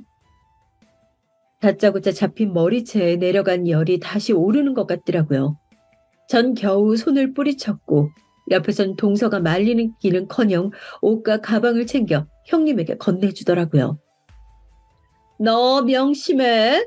네가 어떻게든 두 분 꼬셔서 조금이라도 니네 몫을 더 챙기고 싶은가 본데 어림없어. 장남은 내 남편이고 한 번만 더 어머님 아버님한테 꼬리치면 여우짓만 해봐. 그땐 이 정도로 머리끄댕이로는 안 끝날 줄 알아. 끝까지 소리를 고래고래 지르던 형님은 동서가 주는 겉옷을 챙겨 입으며 집으로 나갔고 그제서야 전 서름에 복받쳐 눈물이 나더라고요. 제가 울기 시작하니 아까 큰 소리로 떠들던 형님과 동서의 모습에도 깨지 않던 서윤이가 덩달아 울며 깼어요. 뒤늦게 약봉지를 사들고 돌아온 남편이 울고 있는 저와 서윤이의 총체적 난국인 모습을 보더니 놀래 헐레벌떡 왜 우냐고 많이 아프냐며 제 이마를 짚어주었고 전 일단 서윤이부터 달래어달라고 말한 뒤 호흡을 가다듬으며 진정을 가했죠. 그렇게 제 울음이 그칠 때쯤 서윤이도 다시 잠들었는지 조용해졌어요. 그러고 남편이 다시 거실로 나와 약과 물이 담긴 컵을 가져다 주며 자초지정을 물었고 전 아까 있던 일들을 모두 설명했죠. 그랬더니 흥분한 남편이 당장 형에게 전화하겠다며 날뛰었지만 더 이상 소란 일으키고 싶지 않았던 전 겨우 말렸고 또다시 오른 열 때문에 침대에 다시 누워있을 수밖에 없었죠. 저를 보살펴주던 남편은 옆에서 아버님에게 스피커폰으로 전화를 걸었고 왜 형님에게 그런 부탁을 하였는지 알 수 있었죠. 어제 아버님 생신 때 형님은 자기 친한 친구가 한의사라며 한약을 지어 갖다 주었었고 그 얘기를 들었던 아버님은 형님에게 친구가 한의사라 하니 제 한약도 형님에게 부탁을 했었던 것이었어요. 아버님은 그건 왜 묻는지 물어보셨지만 전 아무 말도 말라는 듯 남편에게 입을 검지에 갖다 대며 고개를 가로지었죠. 아버님의 부탁으로 인한 오해가 이런 갈등을 빚었다는 것에 괜히 본인 탓이라 자책할까봐 우려가 있었어요. 남편은 별거 아니니 쉬쉬라며 전화를 끊었고 또 그런 일이 있으면 바로 자기한테 전화를 하라며 으름장을 놓더라고요. 일단 알겠다며 남편을 진정시켰고 그로부터 일주일 뒤 형님에게 전화가 오더라고요. 별로 듣고 싶지 않은 목소리라 전화를 받지 말까 고민도 했지만 어찌됐건 가족이고 언젠간 마주칠 사이니 전화를 받았어요. 그런데 웬일인지 목소리가 꽤 나긋나긋 하더라고요. 동서, 별일 없지? 네, 뭐 별일이 뭐가 있겠어요? 그보다 어쩐 일이세요? 어머, 동서도 참. 우리가 뭐 꼭 일이 있어야 연락을 하나. 몸은 좀 어때? 단순 감기 몸살이었어요. 지금은 괜찮아요. 아유, 그렇다면 다행이네. 아니, 우리 아버님이 어찌나 동서를 생각하는지 꼭 동서한테 한약을 갖다 주라고 해서 내가 아는 친구한테 부탁해서 지금 한약 한 달치를 지었어. 그래서 이걸 좀 갖다 주려고 하는데 오늘 퇴근 후 별다른 약속 없지? 네, 뭐 약속은 없지만 서윤이 때문에 제가 어딜 가긴 좀 어려워서 형님이 직접 저희 집으로 와주셔야 할 것 같은데 괜찮으세요? 그럼 나나 막내 동서가 뭐 봐줘야 할 애가 있는 것도 아니고 우리가 가야지. 막내 동서랑 이따 7시까지 갈게. 네, 그러세요. 끝까지 사근사근 전화를 마치는 형님을 보고 딱 눈치가 가더라고요. 아, 옆에 아버님이나 어머님이 계시겠구나 하고요. 그리고 시간이 흘러 퇴근 후 베이비시터를 집에 보내고 집을 간단하게 치웠어요. 하필 오늘따라 남편은 일이 늦게 끝난다고 했고 결국 그 둘과 삼자대면을 하게 됐죠. 약속 시간 10분 전 벨이 울렸고 전 떨떠름한 표정을 감추지 못한 채 그 둘을 맞이했어요. 그 둘 또한 삐딱한 시선으로 저를 바라보며 한약 한 박스를 건네주었고 전 고맙다는 말과 함께 박스를 받아 식탁 옆에 내려두었죠. 이 둘은 너무나도 자연스럽게 소파에 겉옷과 가방을 내려둔 뒤 테이블에 자리를 잡고 앉았고 이후 전 미리 내려두었던 원두커피를 찻잔에 옮겨 담아 둘 앞에 내려놓으며 말했어요. 에티오피아에서 수입해온 원두로 직접 간 거예요. 맛이 좋을 거예요. 드세요.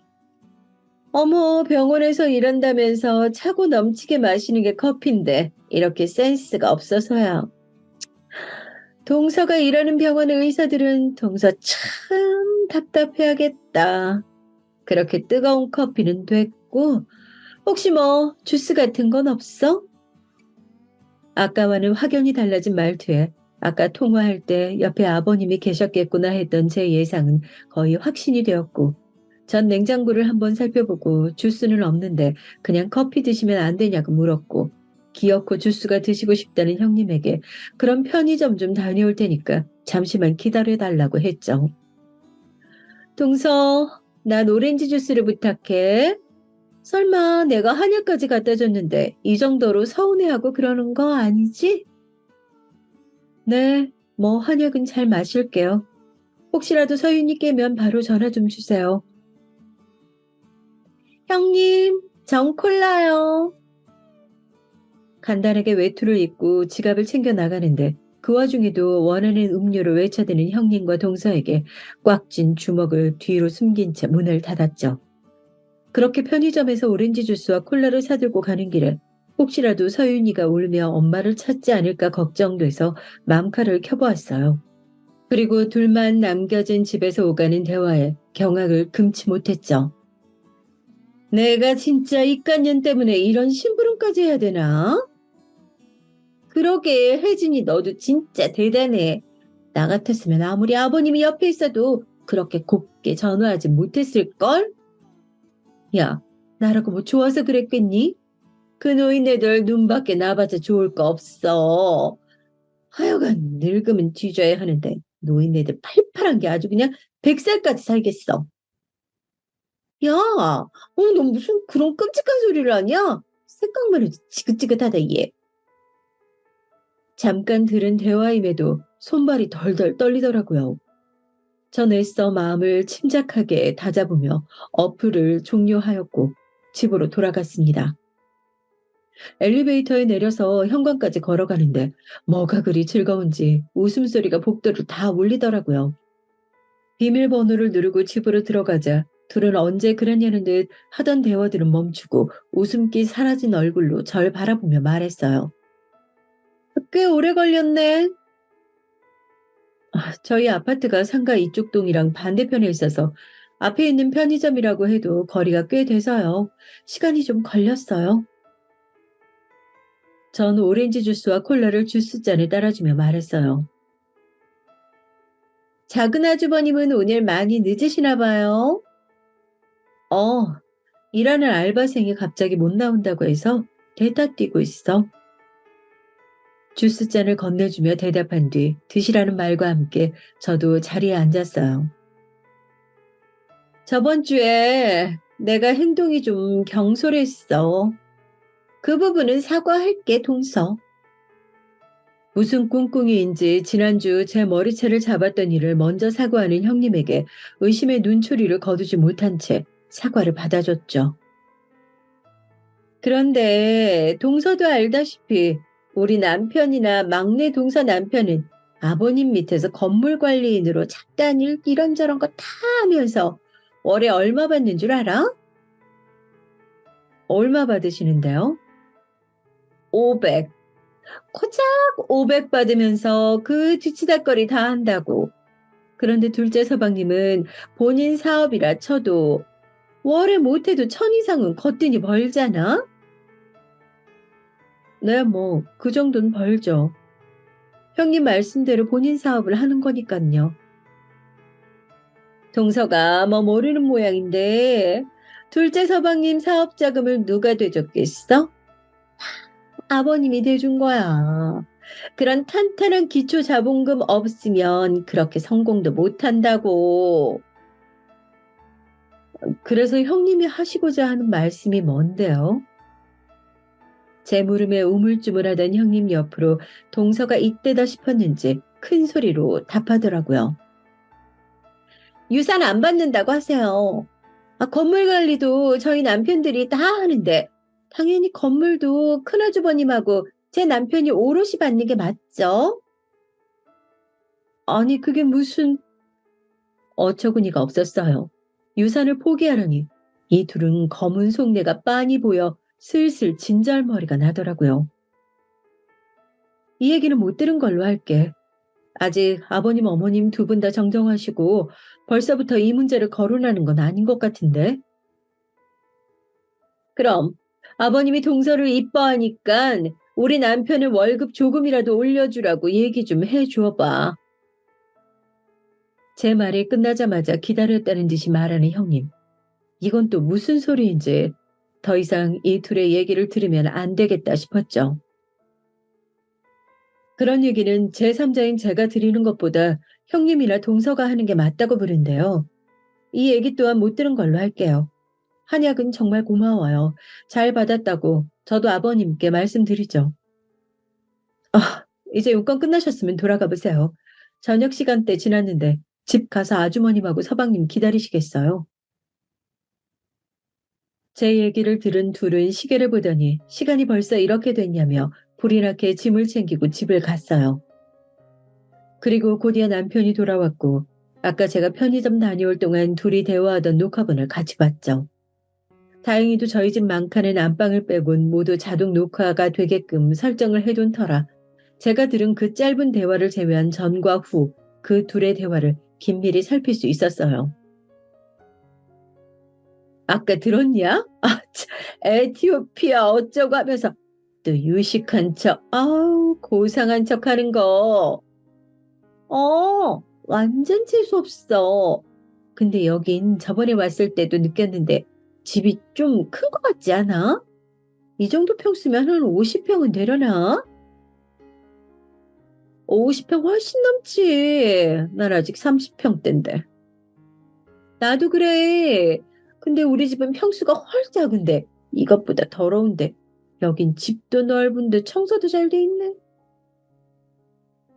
청소하는 도우미 아줌마 쓰나 보지. 간호일하면서 어떻게 집안 청소까지 이렇게 깨끗하겠어? 하긴 둘째 아주버님 돈벌이 잘 되니까 도우미 하나 쓸만도 하겠다. 그치. 나 같아도 쓰겠어. 네 남편이나 우리 남편은 생긴 것도 제일 학급이면서 벌이도 변변치 않고 잘못 잡은 것 같다. 둘째 서방님이 삼형제 중엔 제일 인물도 괜찮고 여러 방면으로 다 좋은데 하필 이런 늙은 예우가 물어가서는 맞아. 난 진짜 아버님 건물만 아니었으면 당장 이혼했어. 아니 애초에 결혼도 안 했겠지. 이 인간 맨같이 코 골고 먹는 건 또 왜 그렇게 돼지같이 먹는지. 한 공간에 있기만 해도 그냥 닭살 돋는다니까. 그러게 내 남편은 딱 사오정에 네 남편은 딱 저팔계다. 라며 서로 키득키득 웃는 두 형님과 동서. 남편은 옆에서 보더니 주먹을 꽉 쥔 채 부들부들 떨더라고요. 그걸 본 전 잠시 영상을 일시 정지했어요. 저 두 인간이 살고 있는 그 30평대 아파트 우리 아버지가 형하고 동생 결혼할 때 해준 거야.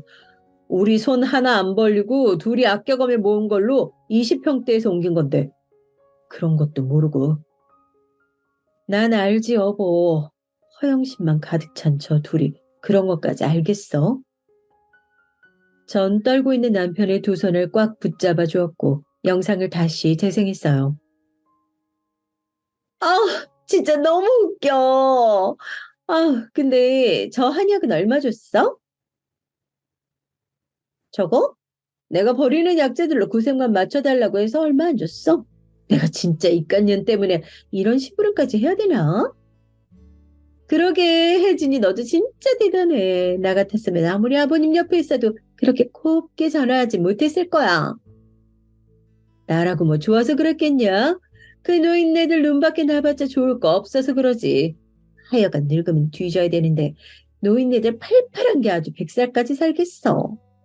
야, 너 무슨 그런 끔찍한 소리를 하냐? 생각만 해도 지긋지긋하다. 곧이어 제가 아까 전에 봤던 그 대화 내용도 나오더라고요. 그리고 전 저 한약을 당장 가져다 버려야겠다 맘먹었죠. 그나저나 저번에 내가 머리채 잡고 지랄한 거 혹시 노인네들한테 떠벌리진 않았겠지? 말했다면 진즉에 우리 불러서 뭐라 했을 것 같은데 잠잠한 거 보니까 아직 안 한 것 같은데? 야, 우리 이따 얘 오면 제안 하나 할까? 제안? 무슨 제안? 유산 포기하라고. 그것도 안 되면 노인네들이 이뻐해 주니까 네 남편하고 우리 남편 월급 좀 올려달라고 부탁 좀 해달라고 말해보는 거야. 전혀 안 들어줄 것 같은데? 당근 안 들어주겠지. 그냥 말만 던져보자는 거야. 어떻게 반응하나? 까놓고 말해서 건물 관리는 네 남편이랑 우리 남편이랑 다 하는데 유산도 오롯이 받는 게 맞지. 둘 월급하고 해봤자 서방님 한 달 버는 것보다도 한참 모자라는데. 그것도 맞지. 지는 돈 잘 버는 번듯한 남편도 있으면서 유산까지 똑같이 나눠받길 바라면 욕심이지. 고작 간호사인 주제에 의사인 우리 둘 앞에서 유식한 척 해대고 그깟 애 좀 있다고 유난에다가 아우 그 노인네들 지금 시대가 어떤 시대인데 자꾸 애타령인지 몰라. 맞아. 진짜 그놈의 손주 타령. 아주 지겨워 죽겠어. 지금 남편인지 돼지인지 모를 이 짝재랑 같이 있기도 싫어 죽겠는데 각방 쓰는 마당에 손주는 무슨 손주? 너네 아직도 각방 써? 어. 그러고 보니 각방 쓴 지도 벌써 2년이 다 돼가네. 아니 막내 서방님이 가만히 있어? 최근까지만 해도 애교 부리면서 달라붙는데 피곤하다며 떼어놓고 있지. 이 집도 거의 1년째야, 얘. 너희 뭐 거의 쇼윈도 부부네. 이제는 형님이라고 부르기 싫어진 이 여자의 마지막 말에 둘은 서로 뭐가 그리 즐거운지 하하호호대며 웃어대다가 고차가 등장했고 비밀번호 누르는 소리에 웃음기 싹 거친 얼굴로 저에게 했던 말 그대로 꽤 오래 걸렸네 하는 형님의 말을 뒤로 전 아는 내용이기에 욕실로 들어갔고 씻고 나오니 허탈한 표정으로 가만히 핸드폰만 바라보던 남편은 곧 여자 볼 줄 모르는 바보 같은 형과 동생 때문에 제가 고생이라며 저한테 미안하다고 하더라고요. 저는 괜찮다며 남편을 토닥여 주었고 당시 시부모님께 이 영상을 보여주러 가야겠다는 걸 조금만 참았다가 다음에 기회 보고 다 같이 있을 때 말하자며 남편을 설득했죠. 물론 이 녹화 영상은 저장해 두었고 때가 되면 곧 밝히리라 다짐하며 꽤 고단했던 하루를 보냈어요. 그렇게 또 육아와 병원 일에 바쁜 나날들을 지나 대학 동기들로부터 모임이 있어 반가운 친구들을 오랜만에 만났어요. 아, 맞다. 유진이 너 이번에 병원 옮겼다고 하지 않았어? 그 중에서 제일 친하게 지냈던 유진이의 안부를 물었죠. 그러자 뜻밖의 소식을 들었어요. 어, 별별 피부과라고 역 바로 앞에 있는 곳이라 교통이 편하더라고. 어? 별별 피부과? 거기 우리 형님하고 동서가 페이닥터로 있는 곳인데. 알고 보니 유진이가 이직한 병원은 형님과 동서가 같이 일하는 피부과였더라고요. 뭐? 그럼 혹시 김혜진이랑 이정은 맞아? 맞아. 어떻게 얘기 듣자마자 바로 하네? 그 둘 형님 동서 사이로 친한 거 병원 사람들 다 알거든. 그리고 여기 부원장은 고작 그렇게 둘 뿐이야. 여기 병원도 위치가 좋아서 장사가 되는 거지. 실력은 세 원장 다 영꽝이야. 그나저나 그 두 부원장, 너네 시댁 식구라니 대박이다. 그 둘 병원에서 굉장히 소문이 안 좋아. 그리고 유진이를 통해 들은 얘기는 더욱 충격적이었습니다. 간호사들한테 지들 스타킹 심부름 기본이고 여기 건물주가 자기 시부모라면서 곧 자기들이 여기 병원도 인수할 거라며 벌써부터 큰 소리 치고 다니고 더 대박인 건 여기 병원 대표 원장이랑 네 형님이라는 김 부원장이 서로 불륜 저지르는 걸 목격한 사람이 한둘이 아니라는 거야. 최근에 둘이 무슨 거래 접대한다면서 영수증 끊어온 것 중에 모텔도 있더라니까? 그리고 그 네 동서라는 이 부원장은 허구한 날 밥 먹을 때마다 지 남편을 그렇게 욕을 하며 툴툴댄대. 뭐? 좀 더 자세하게 말해줄 수 있어? 내가 이 병원에 이직한 지 얼마 안 돼서 회식을 했어.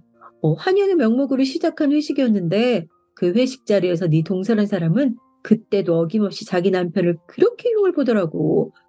그리고 네 형수는 그날 대표 원장 옆자리에 앉아서 내가 젓가락을 떨어뜨려서 죽는다고 식탁 밑으로 들어가니까 서로 손을 꼭 잡고 있더라고. 그때 소문이 사실이라는 걸 확신했지. 유진아, 혹시 너 그거 증명할 수 있을 만한 걸 내가 받아볼 수 있을까? 이런 중요한 내용을 나만 알기도 뭐하고 그렇다고 증거 없이 말하긴 리스크가 너무 커서. 그런데 부탁 좀 해면 안 될까?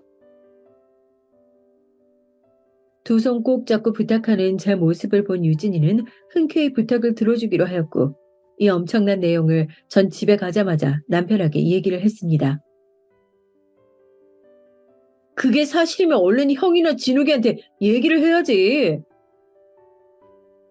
안 돼, 여보. 지금 말하면 괜한 불안만 일으킬 뿐이야. 우리 둘의 말뿐인 얘기를 아주머님과 서방님 과연 믿을까? 내가 유진이한테 부탁해 놓은 게 있으니까 조금만 기다려보자. 제대로 된 증거를 잡으면 그때 얘기하자고. 제 얘기를 들은 남편은 당장 아주버님과 서방님에게 전화를 하려고 했고 전 겨우 말려 진정을 시켰어요. 그리고 일주일이란 시간이 지나 저에게 두 가지 소식이 전해졌죠. 하나는 친구 유진이에게 온 소식이었어요. 증거를 잡았다는 연락이었죠. 때마침 병원에 도난 사건이 있어서 원 내에 CCTV를 돌려봐야 했고 그 안에 형님의 불륜 현장도 있었다는 거예요. 대표 원장실에서 부둥켜 끌어안으며 키스하는 형님과 대표 원장의 모습이었죠. 그 장면을 유진이가 사진으로 촬영한 후 핸드폰으로 넘겨주었고 전 듣기만 했던 형님의 불륜 장면을 바로 목격을 하니 뻔뻔하게 그지없는 이 둘의 모습에 소름이 다 돋더라고요. 그리고 남은 한 소식은 제가 간호생활 15년 만에 드디어 수간호사로 승진했다는 소식이에요. 제 사수이자 직장 상사였던 수간호사 언니가 늙은 어머니 봉양을 위해 시골로 내려가야 해 관둘 수밖에 없었고 그 자리를 제가 대신하게 된 것이죠. 대학병원 직원 비교적 빠르게 수간호사가 된 격이었어요. 저는 이 승진 소식을 제일 먼저 남편에게 알려주었고 저보다도 더 기뻐해주며 퇴근길에 제가 좋아하는 케이크와 와인을 사올 테니 일을 마치자마자 집으로 늦지 않게 들어오라며 축하해줬죠. 이후 친정집에 전화해 소식을 말해주었고 친정엄마는 곧 눈물을 흘리며 축하해줬어요. 아유, 고생 많았다. 고생 많았어. 정말 축하한다. 고마워요. 근데 엄마 지금 울어? 왜 울고 그래? 울긴 누가 울어. 엄마가 좋아서 그래. 너 그동안 얼마나 많이 고생했는지 알아서. 처음 병원 실습한다고 나갔을 때 매일같이 울고 들어와서 엄마가 얼마나 마음이 안 좋았는데. 엄만 언제적 얘기를 하고 그래요. 울먹이며 말하는 친정엄마의 진심 어린 말에 저 또한 눈물이 날 것 같았죠. 부유한 시댁과 다르게 저희 집은 지극히 평범한 집안이었어요. 일반 중견기업에 30년 넘게 종사하시며 자식들에게 손 벌리고 싶지 않다며 정년 퇴임을 미루고 계시는 조금은 가부장적이신 아버지와 이제는 텃밭에 자라는 작물들을 보며 즐거움을 느끼시는 가정주부신 어머니. 간호사라는 직업이 아무래도 여성 비율이 많았고 소위 말하는 텃세에 빡빡한 스케줄, 근무까지 더해져 제 첫 사회생활은 그야말로 아비규환이었거든요. 그럼에도 전 꿋꿋하게 버텨냈고 무엇보다 이 일이 힘들긴 해도 보람있고 재밌었어요. 그렇게 과거를 잠시 회상했던 친정엄마와의 전화를 끊고 시어머니에게 전화를 걸었어요. 어머니, 건강 잘 챙기며 지내고 계시죠? 그럼. 우리 둘째 아가 덕분에 잘 지내고 있지. 서윤애미도 서윤이도 서윤애비도 다 잘 지내지? 네, 그럼요, 어머님. 저기 다름이 아니고 제가 이번에 병원에서 수간호사로 승진을 하게 됐어요. 아유, 우리 서윤애미가 아주 대견한 일을 했구나. 승진이라니. 아, 정말 축하한다, 아가. 감사해요, 어머니. 그래서 말인데, 제가 이번에 한우 잘하는 집으로 모셔서 한 끼 제대로 대접해드리고 싶은데, 시간 언제 괜찮으세요? 아유, 얘는, 한우는 무슨, 우리는 괜찮다. 그 돈으로 너희들 맛있는 거 하나라도 더 사 먹어라. 아니에요, 어머니. 제가 진심으로 대접해드리고 싶어서 그래요. 저 이번에 승진 보너스도 나와요. 그래. 그럼 너희 시아버지랑 상의해서 시간 알려주마. 아우, 다시 한번 축하한다. 우스갯소리로 보너스 얘기를 하니 하하하 하며 호탕하게 웃으시던 어머님이 곧이어 대답하셨고 전 고맙다는 말을 끝으로 전화를 끊었어요. 이후 퇴근 시간이 되었고 집에 가니 촛불로 된 길이 있더라고요. 그 길을 따라가니 케이크와 꽃다발을 들고 있는 남편이 있었고 전 너무 감동한 나머지 그 자리에서 엉엉 울고 말았답니다. 프로포즈 때 이후로 처음 받아보는 이벤트에 전 연신 고맙단 말을 아끼지 않았고 그런 저를 남편이 꼭 안아주었죠. 도저히 이 분위기에선 형님의 불륜 현장 사진을 보여주는 건 어렵겠다 싶어 전 남편에게 그날은 그 사진을 공개하지 못했죠. 그렇게 그 사진이 잊혀져 갈 때쯤이었어요. 어머니에게 기다리던 연락이 왔어요. 이번 주 일요일 저녁에 시간 어떠냐는 물음에 흔쾌히 알겠다고 했고, 형님과 동선에도 오는데 괜찮겠냐는 질문에 기꺼이 괜찮다고 축하하는 자리에 더 많이 온다면 오히려 좋다고 대답했어요. 그리고 약속한 일요일 저녁 예약자인 제 이름을 말하자 작은 룸으로 안내해 주었고, 미리 주문도 해놓았던 터라 자리에 앉자마자 고기를 먹을 수 있게 준비가 다 되어 있었어요. 투 플러스 한우만 고집한다는 소문난 한우집의 메뉴판 속 가격을 보더니 어머님이 놀래며 말하셨죠.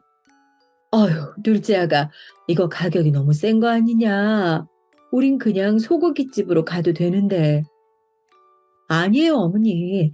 여기 맛집이라고 TV에도 나오고 꽤 소문난 곳이에요. 맛있게 드세요. 아버님도요. 그래, 고맙다. 잘 먹으마. 나도 아는 양반이 의료계 종사해서 물었더니 그 대학병원에서 수간호사 되려면 20년은 있어야 한다더라. 아주 대단하다, 둘째 아가. 승진 정말 축하한다. 제 어깨를 토닥이며 축하한다는 말을 아끼지 않는 아버님에게 고맙다며 고개를 숙였고, 그 옆으로 형님과 동서의 대화가 들리기 시작했어요. 어머, 수간호사가 뭐라고 생쇼야? 그러게요. 누가 보면 병원 개업이라도 한 줄 알겠어요. 그니까 의사 시다바리 주제에 대빵인 거잖아. 한여 중에 제일 가는 한이면 뭐해? 그래봤자 한여인데. 잠잠한가 했더니 역시나 비아냥거리며 저를 무시하는 형님과 동서였죠. 심지어 간호사를 한여와 같은 취급하면서 말이죠. 그전이었다면 어른들 앞이니 참자, 그래 걔는 지저라 하면서 무시하고 넘겼을지 모를 일인데, 그 둘의 실체를 너무나도 많이 알게 된 지금은 그냥 넘어갈 수가 없더라고요. 형님, 그리고 동서, 저는 지금껏 두 분이 저를 그렇게 무시하시길래 얼마나 행실이 올바른가 했더니 오히려 계자반이던데요? 뭐? 무슨 소리야, 동서? 지금 말 다 했어? 그래요, 형님. 아니, 큰형님하고 제가 뭘 어쨌길래 개차반이라는 소리를 하세요? 아직까지도 뻔뻔하게 큰 소리를 내는 둘의 모습에 저는 핸드폰을 꺼내 들어 전에 맘카로 녹화된 영상을 틀어 보여주었어요. 어머님, 아버님 축하해 주시는 이 좋은 자리에 이런 소란을 끼쳐드려 죄송합니다만, 이걸 다 듣고 보았음에도 모른 척하고 그냥 넘어갈 수가 없었어요. 어? 아이, 그게 뭔데 그러냐? 괜찮으니 틀어봐라. 제가 의미심장한 말을 남기며 핸드폰 영상을 들이밀자 궁금하셨던지 아버님이 대답해 주셨고, 전 맘 굳게 다잡고 보시라는 말을 끝으로 동영상을 재생했어요. 그리고 영상이 나오자마자 형님과 동서는 사색이 된 채 영상이 재생되고 있음에도 저에게 소리치며 말했죠. 동서, 이게 무슨 개수작이야? 지금 우릴 몰래 촬영한 거야? 몰래 촬영이라뇨, 형님. 맘카라고 서윤이 때문에 제가 집안에 설치해둔 게 있다고 아버님 생신 때 분명히 말씀드렸는데요. 아니, 맘카인지 뭔지 그게 도대체 뭔데? 애도 없는데 우리가 그걸 어떻게 알아? 맘카는 집에 있는 CCTV 같은 거예요.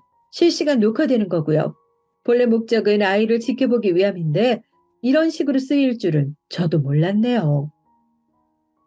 전 다른 분들이 혹여라도 놓치는 장면이 조금이라도 있을까 시끄럽게 소리치는 형님 말에 대답하면서 영상을 잠시 정지했어요. 당신 조용히 못해? 재수 씨, 어서 영상 마저 틀어보세요.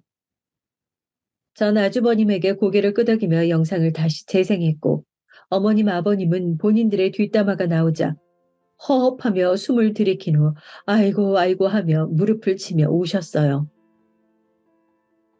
아니야, 이거 아니야, 여보. 어머님, 아버님, 이거 아니에요. 아니, 이게 아니면 도대체 뭐가 맞는 건데? 각방 쓰자면서 나를 피할 때부터 알아봤어야 했는데 넌 나를 사랑한 게 아니라 우리 집 돈을 사랑한 거였어. 그제서야 사태 파악이 된 건지 잠시 멍 때리던 동서는 뒤늦게 제 핸드폰을 빼앗으려 했지만 제 남편이 그걸 막아섰죠. 그리고 이어진 서방님의 말에 동서를 울며 용서해달라고 빌었고 서방님은 조용히 하라며 동서를 밀쳤어요. 그러곤 바닥에 널브러진 채 자포자기한 얼굴로 울던 동서는 형님을 손가락질하며 소리쳤어요. 아, 이 일을 꾸민 건 다 인연이라고. 난 그냥 따랐을 뿐이야. 야근 건 바로 쟤라고.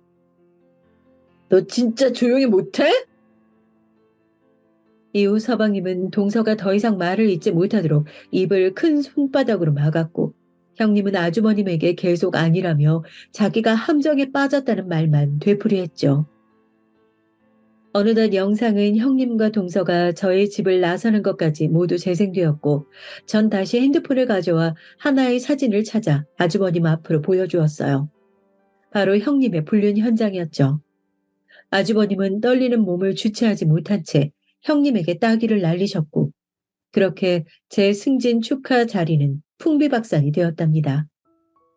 자세한 얘기를 이후 남편에게 들어보니 형님과 동서는 결혼 전부터 건물주 아들인 걸 알고 계획적으로 아주버님과 서방님에게 접근했고 유산을 건네받으면 본인들 이름으로 건물 몇 채 돌리고 이혼하려는 목적이었다고 해요.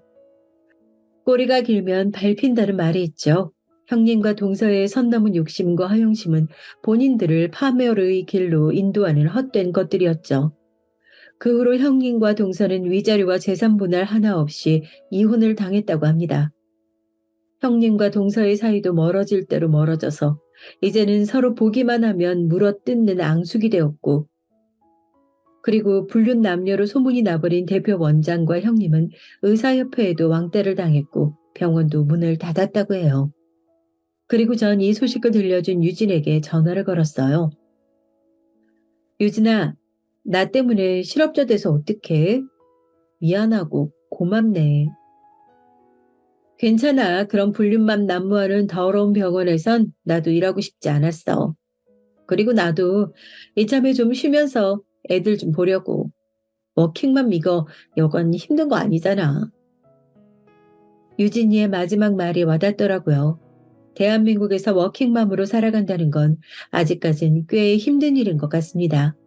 회사 눈치 보랴, 아이 눈치 보랴, 집안일 하랴, 이런 힘든 환경 속에서도 아이를 위해, 가정을 위해 일하시는 이 시대의 대한민국 워킹맘들 모두 힘내시고요.